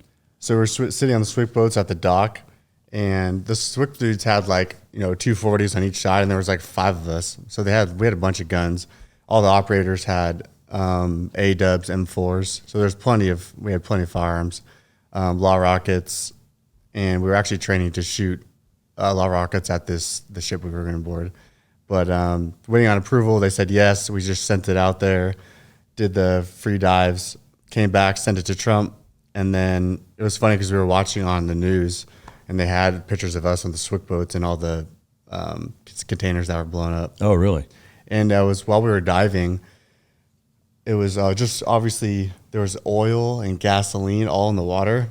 So I was sitting there just gargling on gasoline and oil. Yeah. I'm like, this shit can't be good. Yeah, it's fucking gnarly. And the disintegrated metal that was all in the water. I'm like, probably gonna get cancer later, but fuck it. Yeah. Do you know? Did you guys look or did you know what was in the shipping containers, like what they were blowing up? So they were doing it. They would go down 30 feet, and they would put it on the bottom, and they would blow holes in it. I think dudes actually died that were in the engine room. But yeah, they were just blowing them up to basically just start some shit. So it wasn't like targeted, these are weapon shipments. It was just random shit. Yeah, it was just random sea containers. Yeah. They were hitting like UK. They weren't hitting any US ones. There was like UK ones and a bunch of stuff that were shipping into straight at the Horta Shamoos. So you guys actually didn't know what was in the shipping containers? Yeah. No, yeah. All right. So how long did that go on? So we were there for like 4 weeks. And then Trump eventually said, we're not going to do any of those shipping climbs. And then we went back to Abu Dhabi, and that was towards the end of deployment. Yeah. Okay. So you go back to rolling every morning, right? Yep. You go home. How long were you home before you go back to Yemen for the next deployment? So just a quick backtrack. This was 2018. And so our sister platoon was in Iraq during the time. And there was that, if it was on the news, so I could say it. They got kicked out of Iraq and sent home for some alcohol and sexual harassment type stuff. This chick basically claimed rape, like from one of these SEAL platoons, and this dude went to fucking boarded and everything. And the SEAL platoon got kicked out of Iraq, and it was all over the news. And we're like, what the fuck, man? So we were getting our PP slapped from Teal 7, just being bad boys or whatever. And that chick ended up taking that dude to court, and she fucking lied about it. And this dude got kicked out of the teams because this bitch fucking lied about what happened. How did you guys find out that she lied? Did she ever say that she lied or what? Yeah, she did eventually. But this dude already got his bird pulled and everything. Man. Yeah. No recourse, just, yeah, sorry, we fucked up, but you're still kicked out and go fuck yourself? Yeah, basically, they were like, they just jumped to conclusions like, wow, we can't have this on the news or this reputation. So they pulled his bird, and I'm like, you just fucked up this whole dude's career. His life, really. Exactly. I mean, man, that's fucked. Man, that's rough. All right, so you guys come home from that while that's happening. How long were you home before you redeployed? So 2018, we got back in October, and then the second platoon, or this is our third deployment, it was the second one with Team 7. I went to sniper school, which I was stoked about. My goal during ULT was to outshoot everybody. I was like, I'm going to just show you how nasty a sniper was. And I didn't ask to go to sniper school. They were like, okay, Zach, you'd be a good fit for it. You're a good dude. I was a Weapons Ordnance Specialist, went to sniper school. And then, in 2019, and then during 2020, I went to sniper school. So I'm assuming you made it through, graduated, no problem? Yeah, it was tough. It was 2019, 2020, beginning of COVID. I was doing really well through sniper school. I stalked really well off the tripod test shooting. I took it to the last attempt, and that was a tough one, but I had a fantastic time. And it was in Indiana, and it was -6 degrees. So we were stalking in -6 degrees. It was so much fun. That's fucking brutal. How many guys were in your sniper class? It was light. It was maybe like 27 dudes, and then we lost like 6 or 7. Yeah. I mean, I never went through sniper school, but everybody that I know that did said it was one of the harder things they've done. Do you feel like going through it in terms of your shooting competency prior to and afterwards, is it as significant as people would assume that you learn while you're there shooting wise? At sniper school? Yeah. It was more in depth than I thought. There's so much that goes into it: wind, humidity, temperature, curvature of the earth. The range we were shooting at 1,000 meters, and there was a crosswind where we were at, right, shooting position, and there was also a crosswind at the target. So for viewers listening, like the wind, your bullet goes supersonic. It goes into so supersonic, and it goes to trans, and it goes into subsonic. So the wind's more affected as the bullet is traveling at a less speed. So it's hard to be cognizant of what the wind's doing downrange rather than where it's at right now. Yeah. There's just a lot of factors, basically. I mean, there's a lot of science to it in figuring out what the environmental impacts to the trajectory of the round is doing. Did you guys get into grain weight and velocity in terms of the energy dumped into the target, like what grain to use, and like is there a lot of time spent on that, like the ballistics? Yeah, there is. We were shooting mostly the 300 Win Mag, so we're shooting 190 grain Sierra Match King, and then we also shot 220 grain, and then we shot the 308, the Scar, and we were using the Night Force Tremor 3 reticle. It looks like, how the hell am I supposed to read this thing? It was a circle with a bunch of letters and numbers and lines on it. I was like, what am I looking at? And then after they explained it to us, I'm like, this is a badass reticle. Yeah. So it's a Night Force what?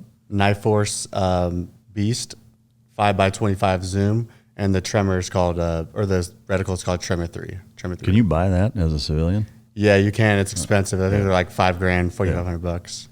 Yeah. Do you remember what the velocity is on the 300 Win Mag rounds? It was about like 2,800, 2,900 feet per second.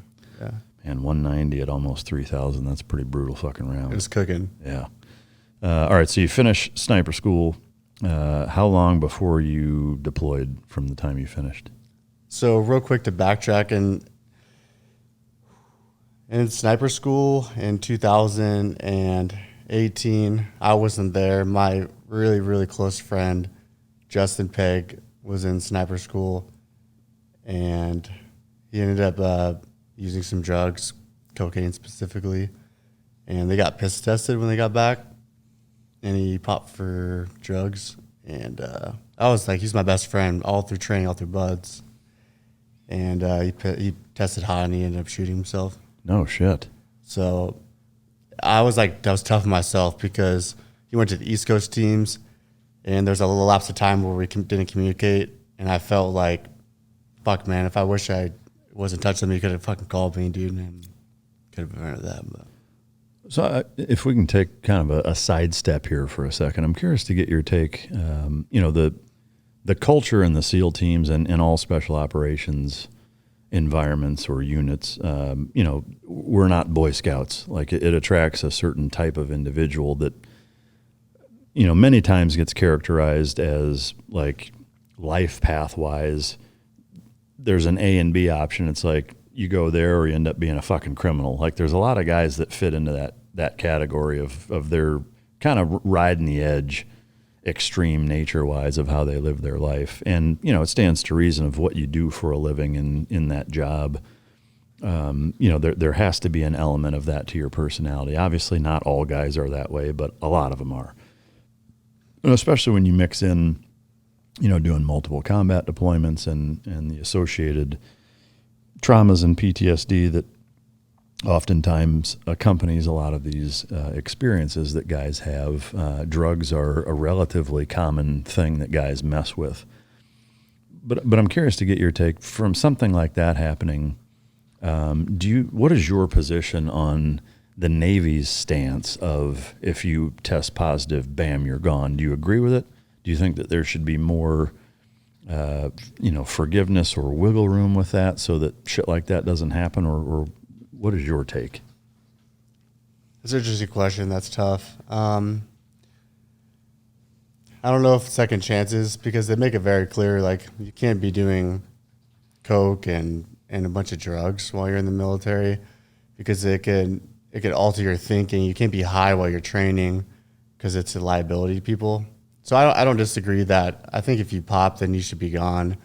I think if you get like a DUI or something, it could be a different story because alcohol is like, legal and whatever. But you're saying team dudes are psychotic, and not psychotic in a good way. We're all in on something. For me personally, I don't party or drink a lot, but when I do party, I fucking go all in. And it's just like the Navy. Like I said, I'm willing to die. I'm going to go this to the very end. So there's the level of being all in, and we're just wild dudes. Yeah. And it's necessary for the job. So you agree with the zero tolerance? Yeah. I think I do, yeah. What about you? To me, I have mixed feelings on it. I mean, I guess I'll address one thing first. The whole it's okay to drink because it's legal, I think, is bullshit, frankly. The effects that alcohol has on you are no less detrimental in terms of your state of mind or your competency, your coordination, your ability to do what the fuck you're going to do. Now, granted, they have the same policy of if you're drunk at work and you get busted, like you're getting kicked out. So that is the same. But to me, you know, if you remove the kind of the social faux pas that's associated with drugs, and I want to caveat this with, I don't fuck with any drugs. It's never been my thing, not even recreationally. Like, I don't mess with any of it. I don't drink. That's not my fucking bag. However, to me, like, if you're saying you're responsible enough to get completely fucking pile-driven hammered on alcohol as long as you don't show up drunk. From my perspective, again, if you remove all of the associated bullshit and context with drugs, then what's the difference? Like, why can't you do cocaine at night as long as you're not high the next morning? Like, yes, it's still in your system if they pull your hair or test your urine, but that's going to be the case with alcohol. Like, to me, I don't see a difference. You know, I don't. I completely agree, yeah. You know, so to me, it's like, that just doesn't make any sense. You know, the legality thing to me is frankly irrelevant. You know, to me, it's more about, you know, I have a number of employees. I don't piss test them. I look at it very simply. Like, I don't really give a fuck what you do in your spare time as long as it's not hurting anybody else. Like, if you're driving fucking high or drunk or whatever, that's a problem. Where I'm going to have a problem is if it's impacting you at work. You know, if that's the case, then yeah, that's a totally different story. You know, but if it's not, like, if I have to piss test somebody to know if they're doing something, clearly it's not a problem. On the transverse, like, if there's a problem, I don't even need to piss test you. I can tell something's wrong. And so, like, I just don't get it. You know, it's like, if you have to piss test somebody, then what's the problem?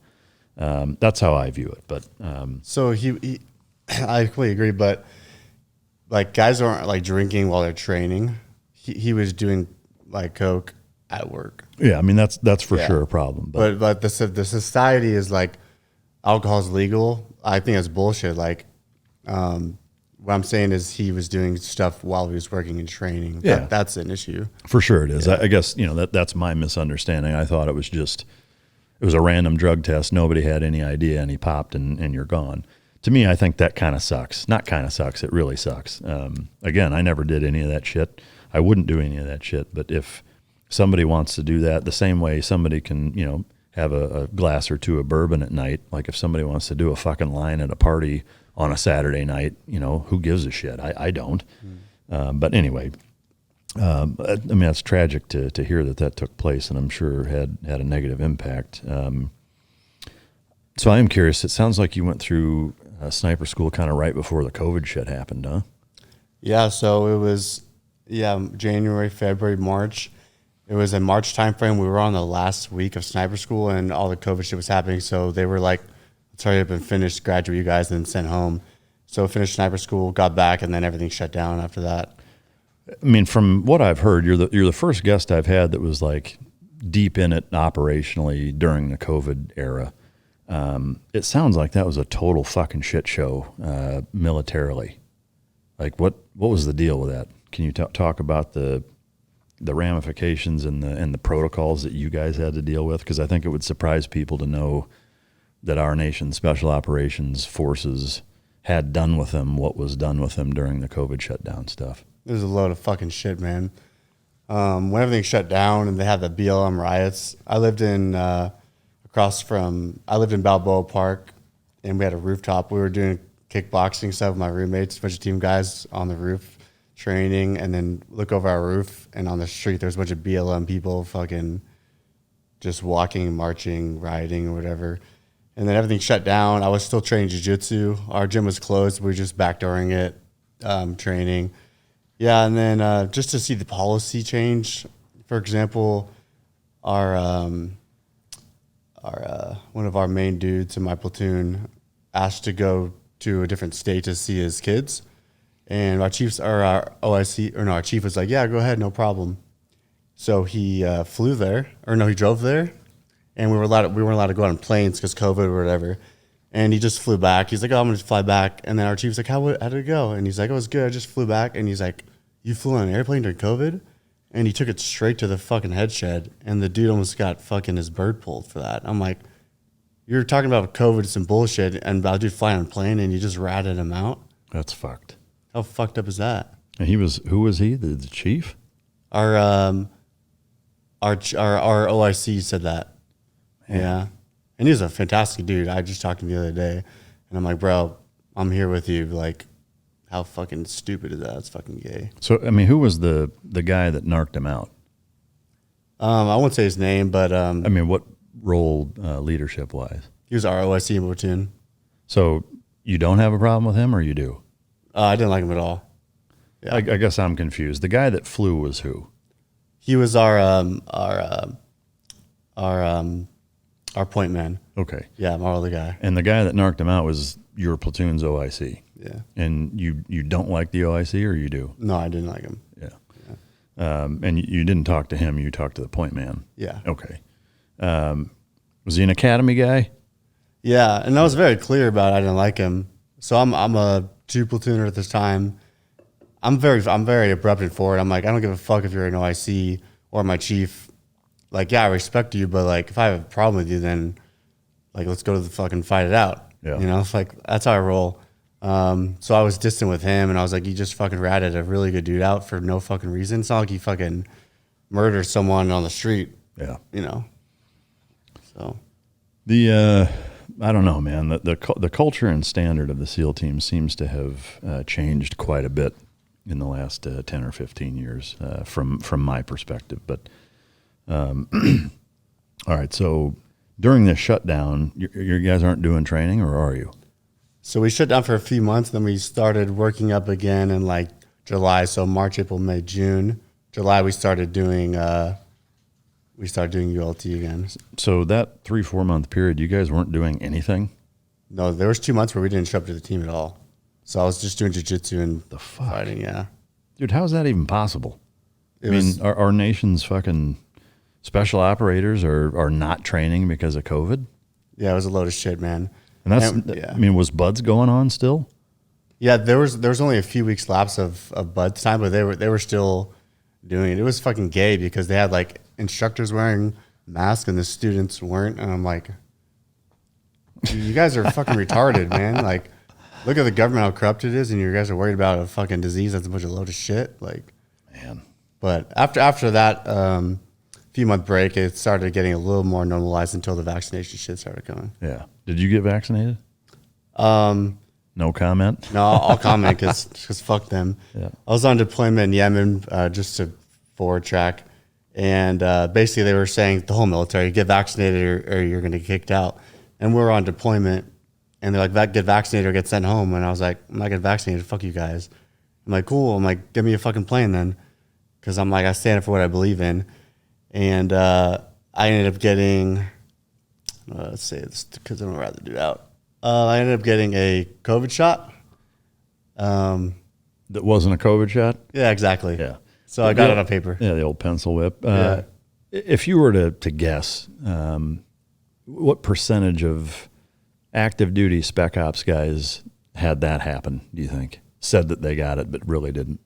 A pretty good amount, and we kept it very under the covers with the medic that was doing for us. We're like, this is between us, bro. And he's what a fucking good dude. And he wasn't a SEAL, he was just a corpsman. I'm like, we got your back, bro. Like, take this to the grave. I mean, it was the same shit. Like, prior to going into Iraq, initially they did smallpox and anthrax, and I didn't get the smallpox shot. I was like, no, I'm not getting it. Same kind of thing. It's just they're like, oh, fucking whatever. We'll say you have an allergy or whatever. And but man, that's wild. So, all right, so you go back, things start to settle down a little bit. You end up deploying to Yemen, and so this is your last deployment. How did that deployment go? So right before I went to Yemen, March 2021, my father, addiction runs in our family. My dad was going through a lapse of addiction with methamphetamine. So he was pretty bad with drugs during that time. And the same time, my sister was diagnosed with Crohn's disease. So she went from 180 pounds to 80 pounds. Holy shit. And so she moved back home with my parents, the same place where my dad, the Boston Marathon pitcher. So it was my mom, my dad, and my sister.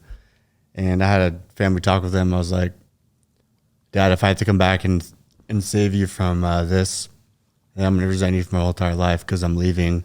I'm point man now, so I have big responsibility. And he said, okay, I got it.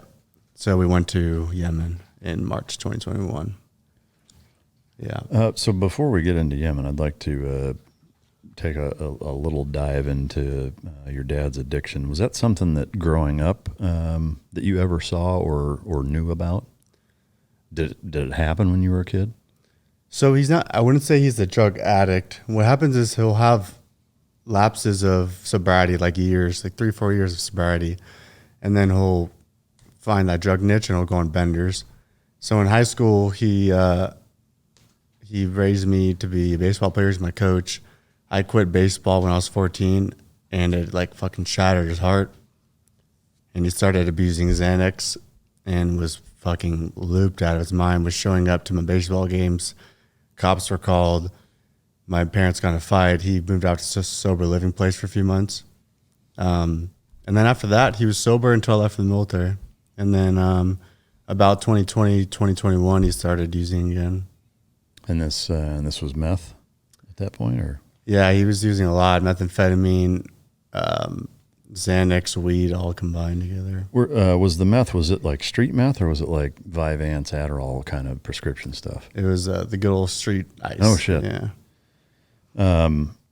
Man, that's got to be hard to grasp and deal with as a point man and getting ready to deploy. So you had that talk with him, and he said, "Roger that, I'll knock it off," and he did, I assume. No. So when deployment was in Yemen, we were doing a lot of special reconnaissance, Overwatch, sniper Overwatch. Ground Brain CIA was there, so we were doing some work with them, which was a great deployment. We were going out like twice a week doing special reconnaissance type stuff. And this was like July at that time. And my sister was like, hey, Dad's getting pretty bad here. And my neighbor texted me, and he's like, I went over to your dad's house next door, and they found my sister in a pool of blood. Fuck, man. In the bathtub. And my dad carried her out to the ambulance, and while he was high. So I think that fucked him up even more. And then she got back home, and then she asked me to come home early. And I was like, I'm a point man, my platoon. If I leave and the number 2 man comes and somebody gets killed, that's my fault. So I battled that decision for a while. And then I asked my chief, I was like, hey, bro, I think I need to go home. And he's like, dude, go home. So I got a flight home. Man. Yeah. How many months or how long were you into deployment at that point? So March, I was on 4 months in. 4 months. And I didn't tell my dad I was going to come home. I wanted to just surprise him to see what kind of state he was in. And flew home, and he was on a 5-day meth bender, talking to shadow people, talking fucking crazy shit. I was like, damn, my sister couldn't get out of bed because she was bedridden. And I was like, it's unsafe for you guys to be here. I'm going to get you a hotel room. So I moved them to a hotel room. And I was like, Dad, I'm going to be back in a few days. I have to check into the team. Went to the team. Was at it for 2 days. Was at a Padres game with my best friend. And then I got a FaceTime call from my neighbor. And I was like, picked up the phone. I was like, fuck. He never FaceTimes me. He's never called me. He's never done anything. And I picked up the phone. And my house was engulfed in flames. And not in the Gulf as in like this small house fire. The whole house was fucking torched. And I was like, is my fucking dad in there? So I drove home. They put the fire out. Got there at like 1 a.m. And I was there by myself just looking at my house where my dad Boston Marathon, the picture, all that stuff. And I was just sitting there. I walked through the whole house where I lived. And everything was fucking torched and just carnage, and everything was broken. Was your dad inside?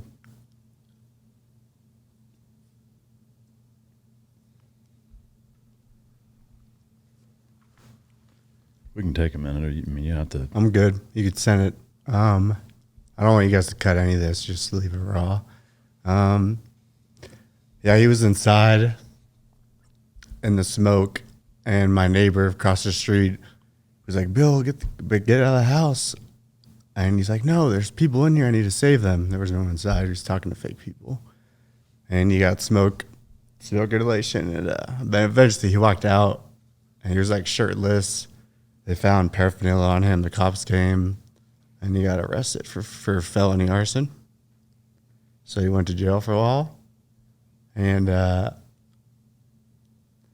my whole family was broken. Yeah. And I've never felt so much hatred towards my dad ever. My dad's the best human being ever. And I was so fucking mad at him. Because I was like, if I didn't come home early, my mom, my sister, and my dad all would have died in the house fire. Yeah. So. That's fucking, that's heavy. Super heavy. I mean, I'm emotional hearing it, you know.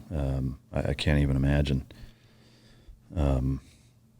So I guess from a situation standpoint, did your dad start the fire intentionally, or was it a carelessness thing, or do you know?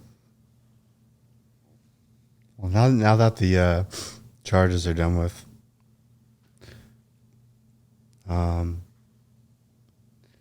basically he was talking to people that weren't there for hours, like, "Get out of my house." He was talking to fake people. And for him, he was trying to smoke signal for help. That's how fucked up he was. And, yeah, he ended up lighting up house on fire. Yeah.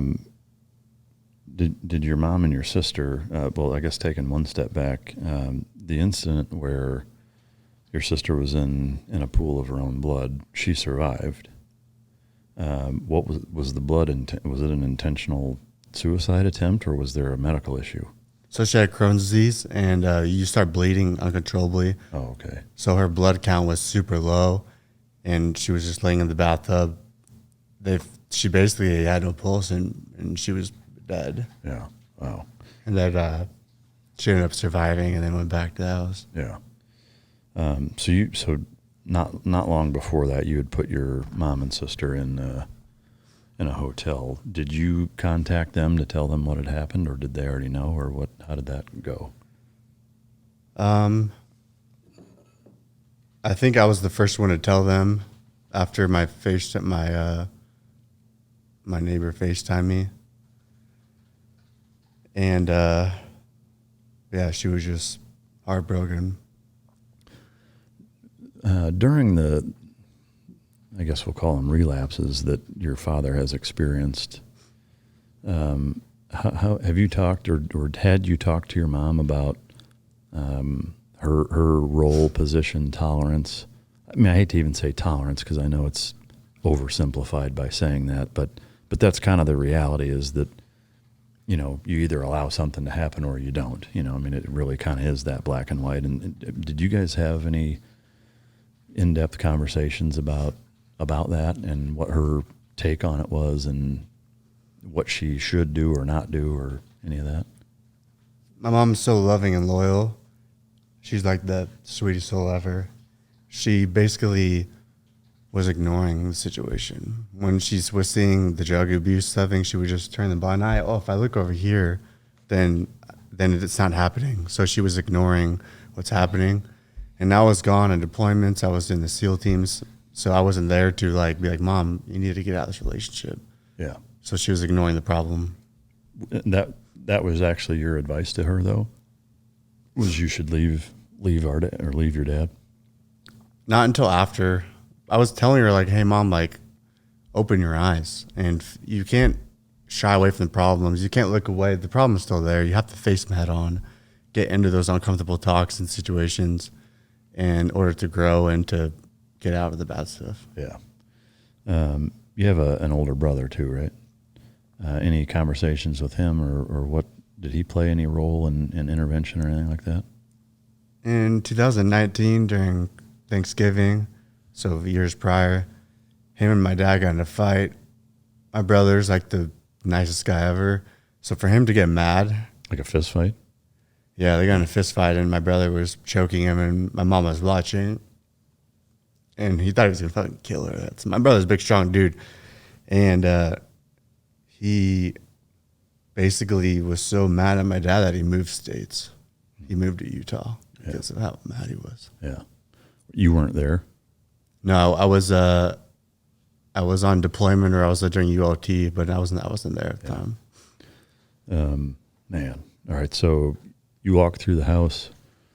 Your dad ends up getting charged with felony arson. He goes to jail. How long did he go to jail for?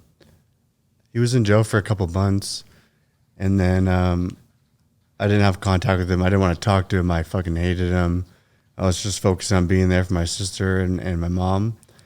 And then eventually he got out of jail, and he has this cross that he's worn with him his whole life, his gold chain. And the police, when they arrested him, they took it away. And eventually I got it back, and I held on to it for a while.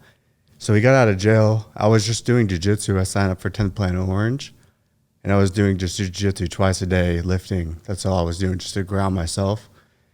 And driving to jiu-jitsu in Orange, I have an uncle that's schizophrenic and homeless, and I saw him in a wheelchair, like on the corner of the street. I was like, fuck, uncle. Talked to him, and he's so fucked up, man. He was like raped in jail and all this stuff, schizophrenic. And then I was driving home, and I saw my dad walking to the side of the street, homeless. And he looked like terrible. He was like skinny, taking like bus rides and shit. I was like, what the fuck happened, dude? So at that point I was like, I can't abandon him, you know? So I needed to, I was like, all right, I need to help him, but I need to fix myself before I could help him. Were you still you weren't on active duty at this point? No, so I got out of my contract was November 2021, and the fire happened in August. My sister had a kid like 2 days after the house fire. Yeah. So he hasn't met her at that point, and it was good for my mom to have like a granddaughter, so it grounded her and gave her like that love and stuff. Yeah. So I see my dad homeless, and I was like, I need to help him, because he's amazing. He's an amazing person, great dad, the epitome of what a great dad is. But he just has some demons that he faces, you know. So when you got out, October of 21 or August, November 2021. Okay. But I was on.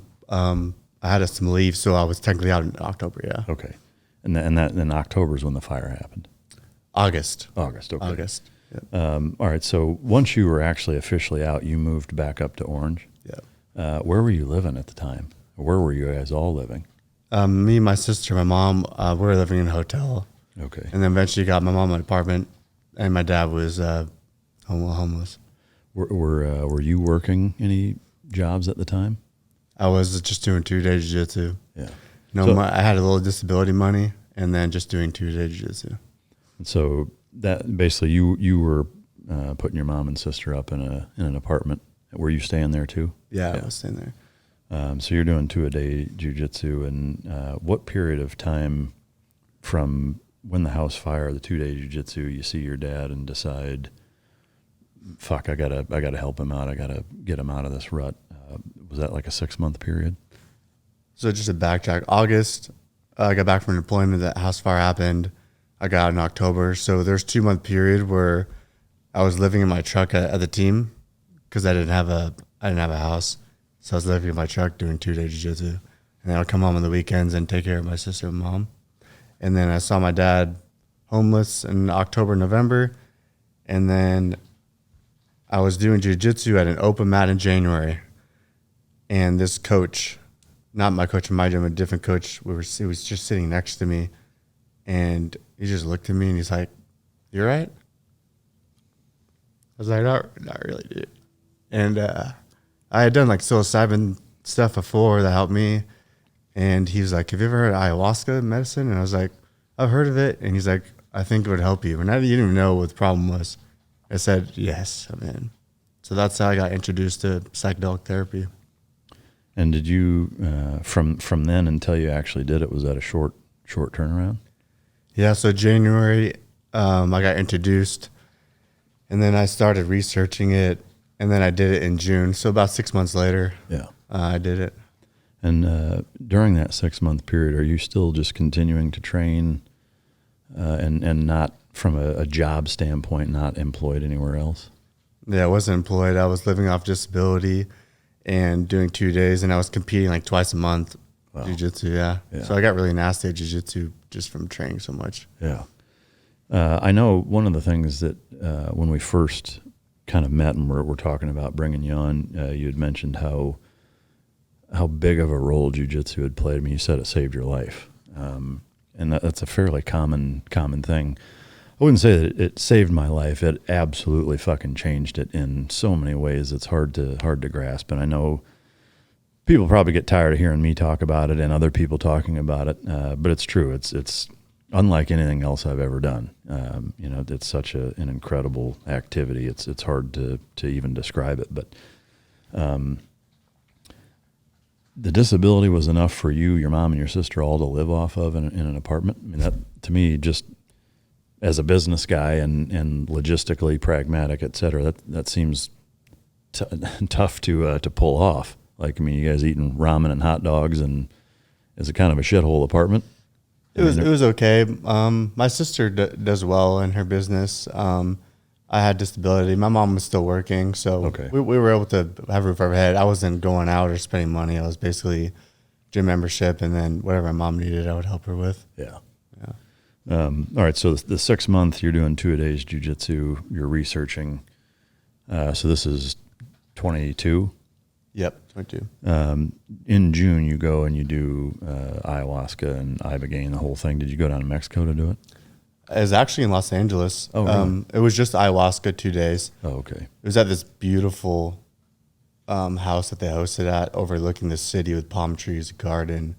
This was like the most safe space I've ever been. It was just amazing. Yeah. Can you walk us through that 2-day experience to the best of your ability? I know it's a bit out of mind, so to speak, but sure. So, before we get into that, I thought rock bottom for my dad was the house fire and seeing him homeless. And 1 month before the ayahuasca, he was found naked in a liquor store, high on drugs, and they put him in a 5150 hold.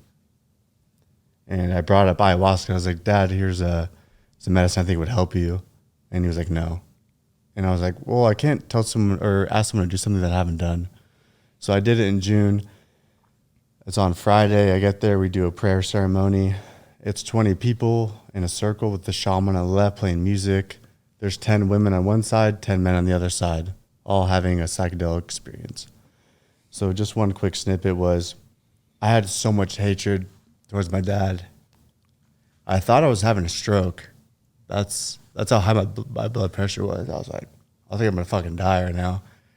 And I get there, closing my eyes, and all the women on one side, I thought someone turned a fan on or that they opened the door and there was a big gust of wind. So I popped my eye open. There was no fan and the door was closed. So I was like, what the fuck is going on? All the women started weeping at the same time. They were crying in unison. And I opened my eyes and I saw all their woman energy love go in the middle of the room. And I literally watched it go into my stomach. And I just saw fire and anger and hatred build up. And I looked at my neck. My head fell backwards. My eyes opened. And flamethrowers flew out of my eyes. And it was all the hatred towards my dad. And him were just fucking dissipated. And I was healed just like that from that. And ever since, you have no hatred towards him? Zero. Wow. I love him with everything. Yeah, that's incredible.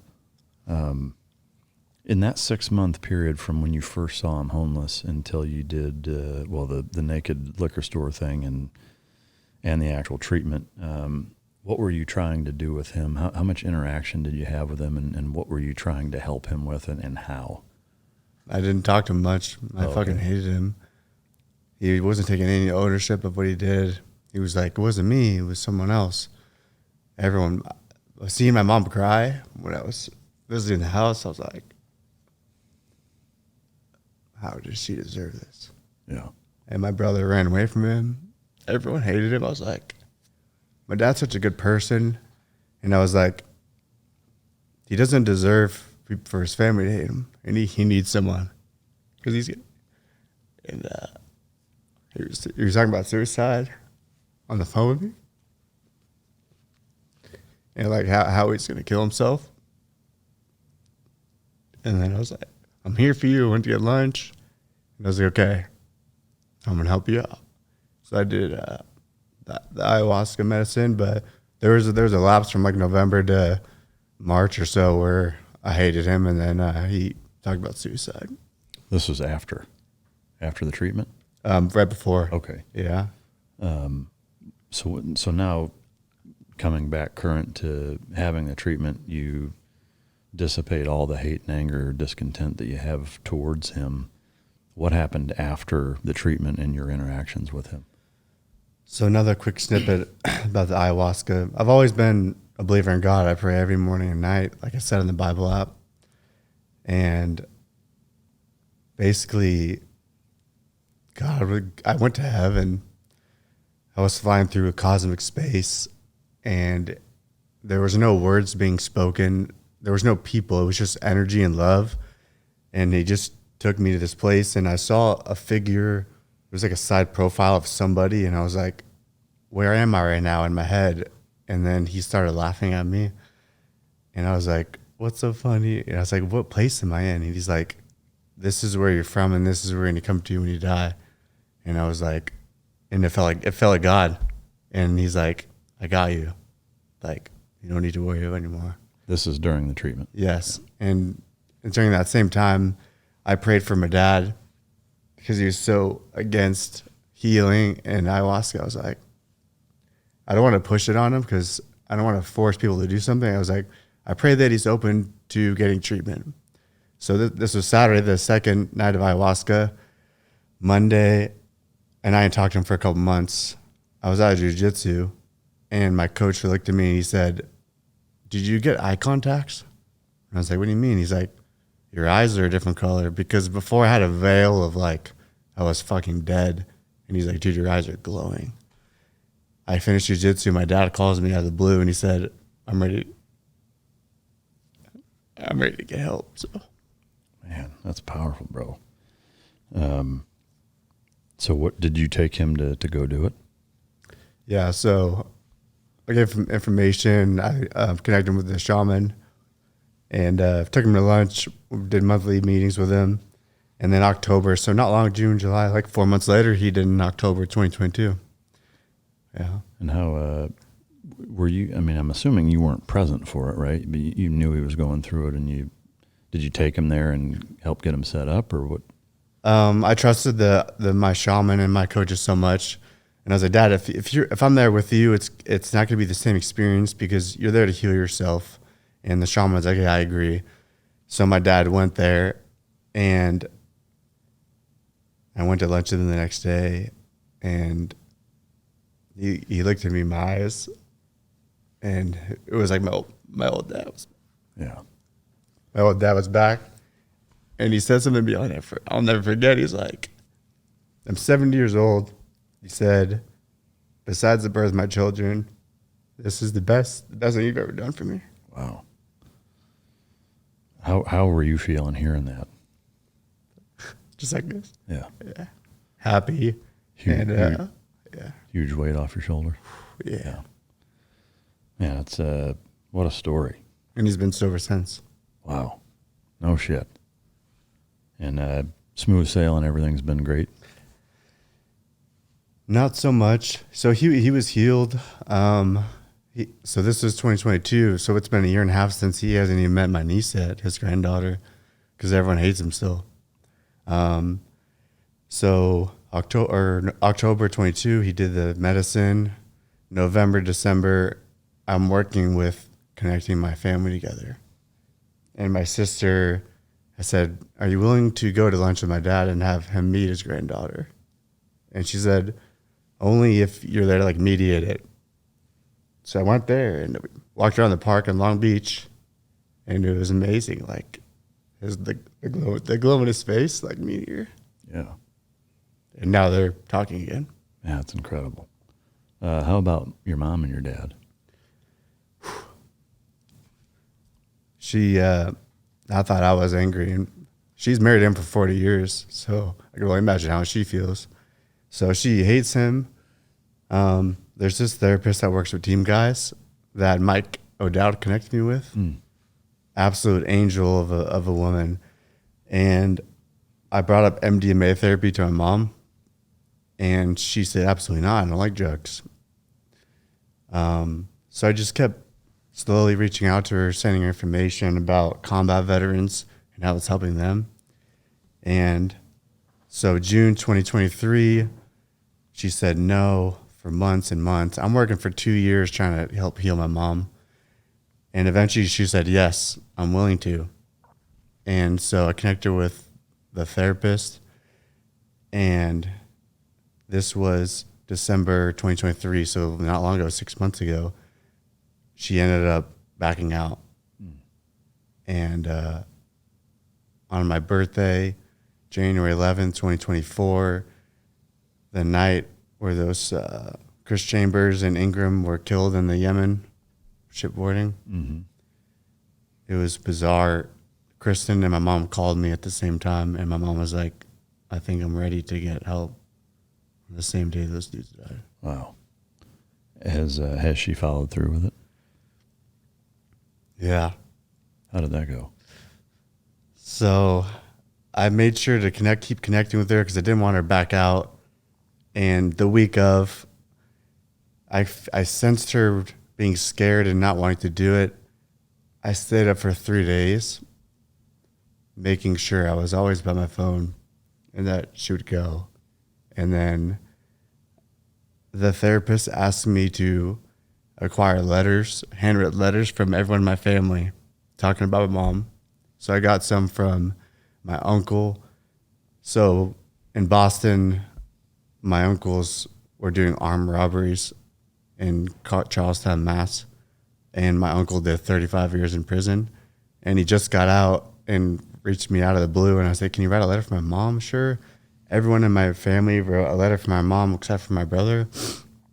I acquired all the letters.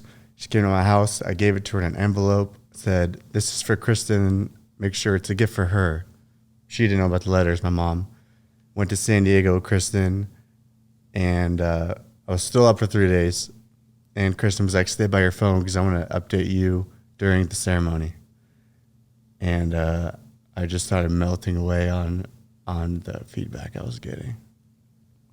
What can I ask why your brother didn't write the letter? Was it because he was mad? I'm still working on that because I've always been close to my brother. And January 11th, my birthday, he sent me a gift. And then he stopped talking to his whole family until he texted me yesterday. Really? Yeah. Just out of the blue, the first time you heard from him since then? I think he's going through a breakup or maybe some self stuff. Yeah. It was interesting because I wrote a post about him on my Instagram about me getting into weightlifting, and he texted me saying, "Why'd they take your Instagram down?" And because he saw what I wrote about him, so I think that helped connect him. Yeah. You got some heavy shit going on in your family. Yeah. So your mom went through the treatment, and how? What's your take? Because it was not that long ago, right? No, this is like 3 weeks ago. She said, "I love you so much. I can't believe what you did for me. I love myself again. I'm proud of myself. I'm no longer mad." And I saw her in person. It was like, she's back. Yeah. It must be an incredible relief. I carry a lot of weight on my shoulders. Yeah. For my family. And it was like, it lifted off. Yeah. Why do you feel like it's all on you to make that happen? Nobody else was going to do it. And my whole goal when I joined the military was to be a protector. So now I'm protecting them and just in a different way. Yeah. Help healing. Your dad, where is he at now, and how have things been since his treatment? He's been amazing. It's like my old dad's back, and him and my mom aren't together, they're separated, but they have good communication. Like for Easter, my mom, my dad, and my niece were together. It's mutual. They're, amicable, and they're not going to be together, but at least they have connection. A relationship. Yeah, still. exactly, yeah. That's all that matters. My goal was to help heal them. My goal wasn't to fix their marriage and to have them stay together. That's not my job. Yeah. My job is for them to heal and love, and then they could figure out the rest. Yeah. What is your dad working, or where is he at? What's he doing currently? He's retired. He lives in a sober living home, and me and him, we lift weights together once a week. I live close by. Oh, nice. So we have an amazing relationship. I was talking to him on the plane right here, and he's like, "I'm really excited for you." He's like, "Tell Mike thank you for having you on." Oh, wow. Yeah, that's amazing. So That's cool. I'm honored that he would listen, and I hope he enjoys it. And your mom, is she retired also, or? she still works at she works at Home Depot. She was by herself. My dad, he wasn't taking ownership of what he did. And when I was on the podcast in December, a different one, and I shared my story, it really, really hit home with him. And he talked to me in person, and he his eyes changed, and he's like, "I'm really sorry for what I did." And then I made you leave your platoon. And I was like, "Thank you." So How did that make you feel when he apologized for that? amazing. Yeah. I was like, he's taking ownership of it, and he's realizing my state of mind and my decision making. Yeah. Yeah. And your sister, you said she owns a business? Yeah, I won't get into her business, but she does really well. Her Crohn's disease is under control. She's doing fantastic. We all have a great relationship. She doesn't talk to my dad, and my brother doesn't, but I'm working on I'm getting there with them. Yeah. Yeah. And you have another sister, right? They're twins? Yeah. What's the other twin? Where's she in all of this? She lives close by in Long Beach with my niece, and she gets along great with my mom and my dad. They all talk. So that's all great now. Okay. So the sister that owns the business is not the same sister with your niece? Same sister. Oh, okay. Yeah. So Natalie and Sarah, my sisters. Celine is my niece. They're twins. Natalie is not relationship with my dad. Doesn't talk to him. Sarah does. Okay. Yeah. Man. So you've been through the treatment, your dad, your mom. During that whole process, you're still continuing to train super hard. Is that all you're doing? At what point did you start working with Defense Strategy Group and any other work/employment? Where did that come into the picture along this process? 2022. I saw online Angel Cortes. He was on the guest. He has a business called the OG Pumpkin, and he was throwing a jiu-jitsu open mat for veterans. And I didn't know him at the time. I was like, "Oh, cool, jiu-jitsu with veterans. Let me go train." And just started rolling, and we started talking, and then just good connection. And he invited me to do a pistol course with him. He's like, "You want to be an instructor?" I'm like, "Sure." I'm like, "I don't want any money. I just want to come shoot." And I shot with him, taught class with him, and he invited me again, and then another time after that. And was he working for them at that time? Mm-hmm. Yeah. Angel and Mike, Alex Fitzler, and Benji, and then Nate. I didn't know they were evaluating me as an instructor because he kept inviting me, and then me, him, and Mike O'Dowd went to lunch, and that's when we officially joined together. Yeah, it's amazing. What was going through your mind when they offered you a gig doing that? And I guess before you answer that, had you planned on doing anything like that, or what were your plans professionally at that point prior to being offered a position there? I wanted to go to ADCC and be a world champion jiu-jitsu. Yeah. Because I love jiu-jitsu so much. So I was teaching self-defense seminars with my gym and just training like a madman. I tore my LCL the month after I got out of the teams. While I was doing jiu-jitsu, I was like, fuck. I got PRP injections, platelet-rich plasma, helped heal. I was training on a torn LCL, saying fuck it. Training a lot. I wanted to be a jiu-jitsu competitor. And but the brotherhood and my purpose was lost when I left the military.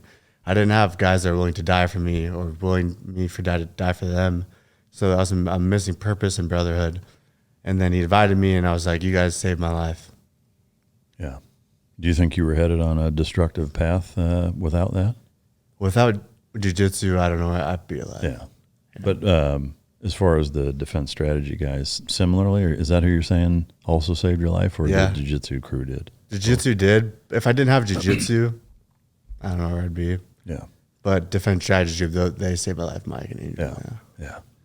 That's an amazing story. And so you officially came on board with them last year?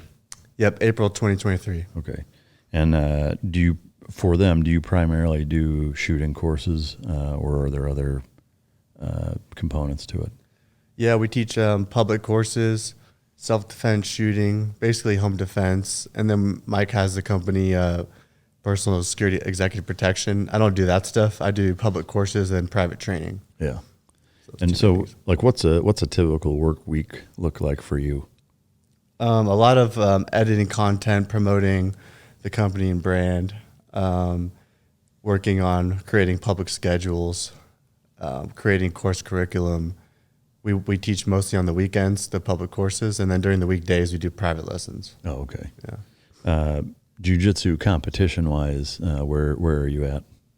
So I competed a lot last year. ADCC Open did really well. Was just progressing fast. You know, I went from a white belt to almost a brown belt in 4 years. I say that humbly just because my teammates and coaches are so good that I'm just learning so fast from them. Yeah. So it's a lot of my accolades are from them. So now the competition is a little on the back burner because I'm working a lot with DSG. And I had nose surgery a month ago, so I'm waiting for my deviated septum to heal, and then we get back in the game and start subbing dudes. Yeah. That's awesome, man. And Mike too. Yeah.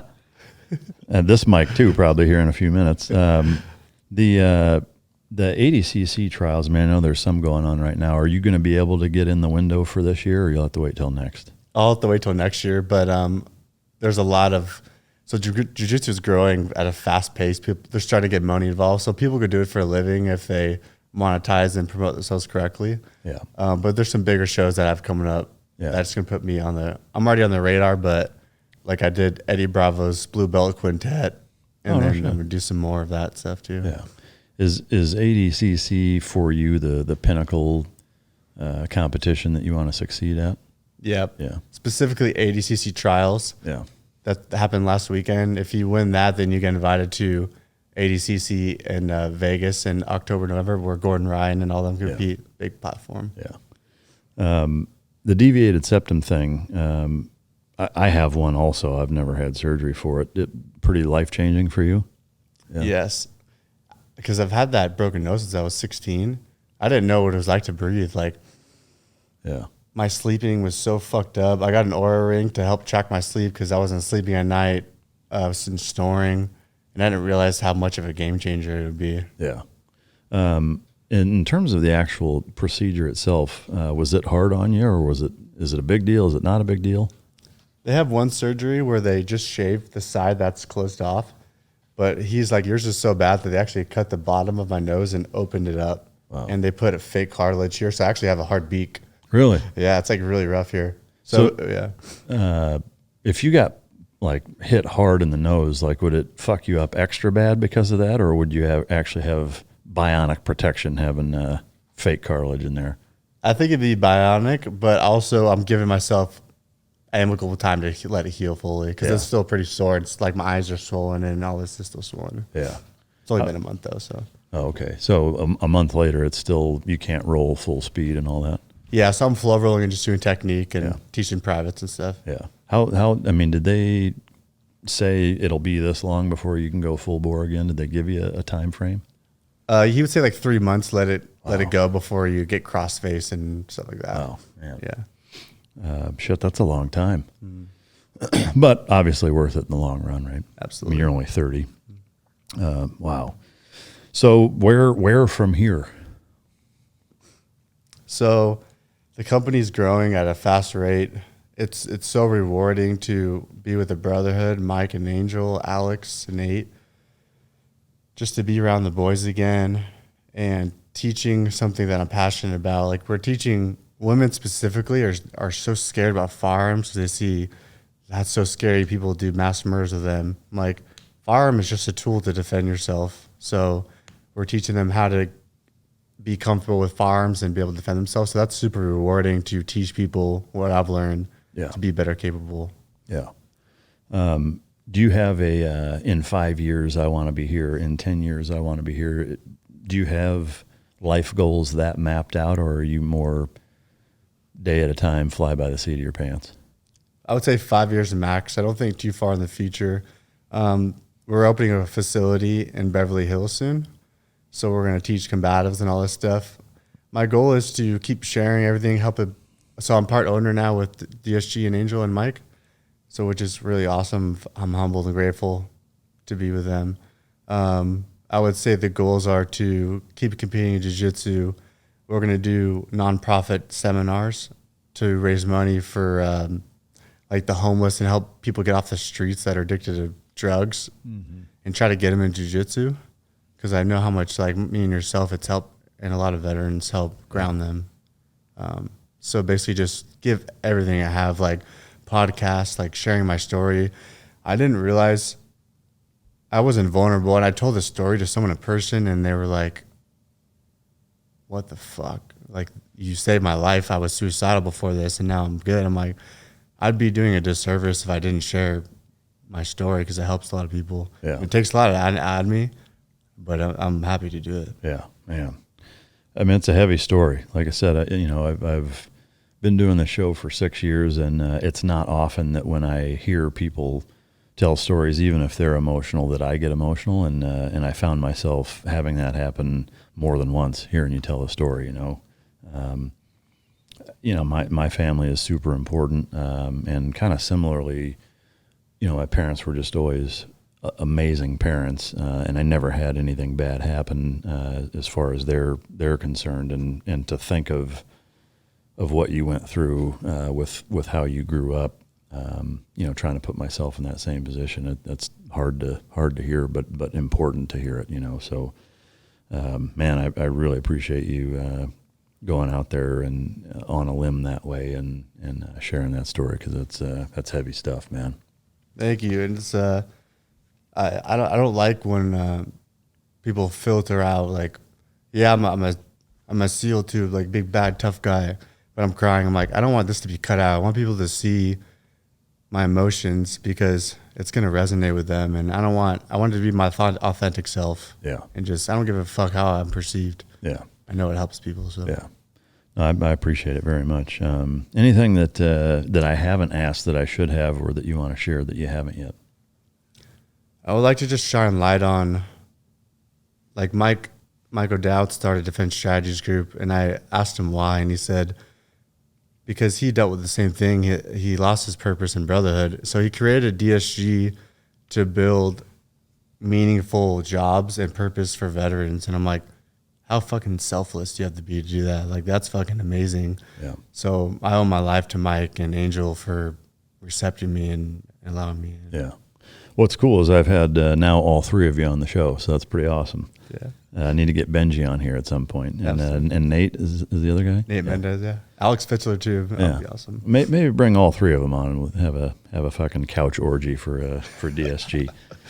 Man, it's good stuff. Well, thank you again. We do have a gift. All podcast guests are recipients of a good friend of mine, John Johnson, who I can't thank enough, frankly, for all the help that he's given me for the show, for Patreon, for donating all of the buckles for all the guests, and Champion Choice Silver for making them. But big thanks to John. He's really been tremendous for the show also. But just bear with me a second.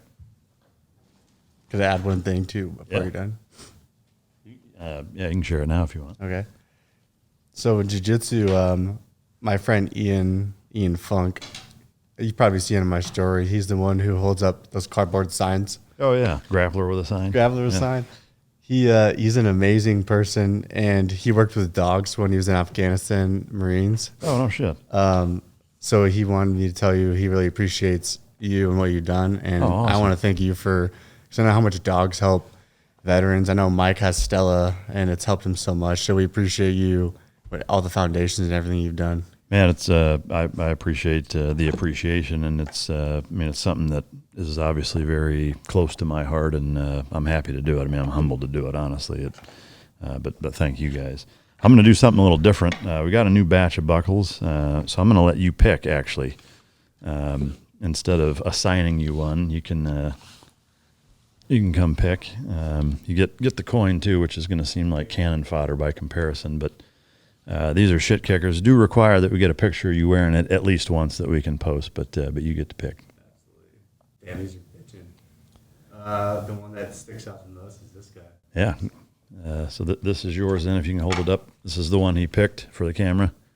I guess you can't zoom in, but this one right here? Yeah. Oh, thanks, Mike. Yeah, absolutely, brother. Thank you for sharing your story, man. Amazing stuff. I have a... There you go. Fucking A. Perfect. Put my CCW on that. Be ready for rock. Yeah. Well, yeah, so I guess before we wrap up here, CCW, living in California, do you have your concealed permit there? I do. Orange County's very pro 2A, and it was pretty easy to get it. I really encourage people to apply for it, and if anybody needs help, guidance, getting there, it's super important to have it. Yeah. What do you normally carry? There's the lid. I carry a Glock 19 with the Trichicon RMR TLR7 Alpha Streamlight with the Alien Gear holster, and that's what I carry for any EDC. Are you particular about the carry ammo that you rock? Yeah, so I use Hornady self-defense rounds. Is it that critical defense stuff? Yeah. Basically not over penetrating walls, and that way you don't hurt someone that you don't intentionally hurt. And it's the one with the little like rubber portion in the cavity, right? Yeah, it's like a red thing, and it has little spikes around it. Yeah, but it's also good for penetrating drywall, glass, automobile metal, but just not over penetrating, right? Exactly. Yeah, it's good shit. Man, thank you again for sharing your story. It's an emotional roller coaster and one hell of a ride, and I can't thank you enough for sharing it with everybody. Absolutely, my pleasure. Thank you so much for having me on. Yeah, amen on that. For the listener, I hope you guys enjoyed it. I know I sure did, and I hope you guys will applaud Zack the same way that we are, and that it's such an amazing story, and one that I have no doubt will help a lot of people who are listening. So hope you guys enjoyed it. If you didn't, fucking choke yourself. And I do want to take 1 minute to thank everybody who's watching for your continued support, and also for our Patreon members who also support the show even more and get all the extra goodies that Patreon provides. But thank you to everybody. Couldn't do it without you. And until next time, this is Mic Drop.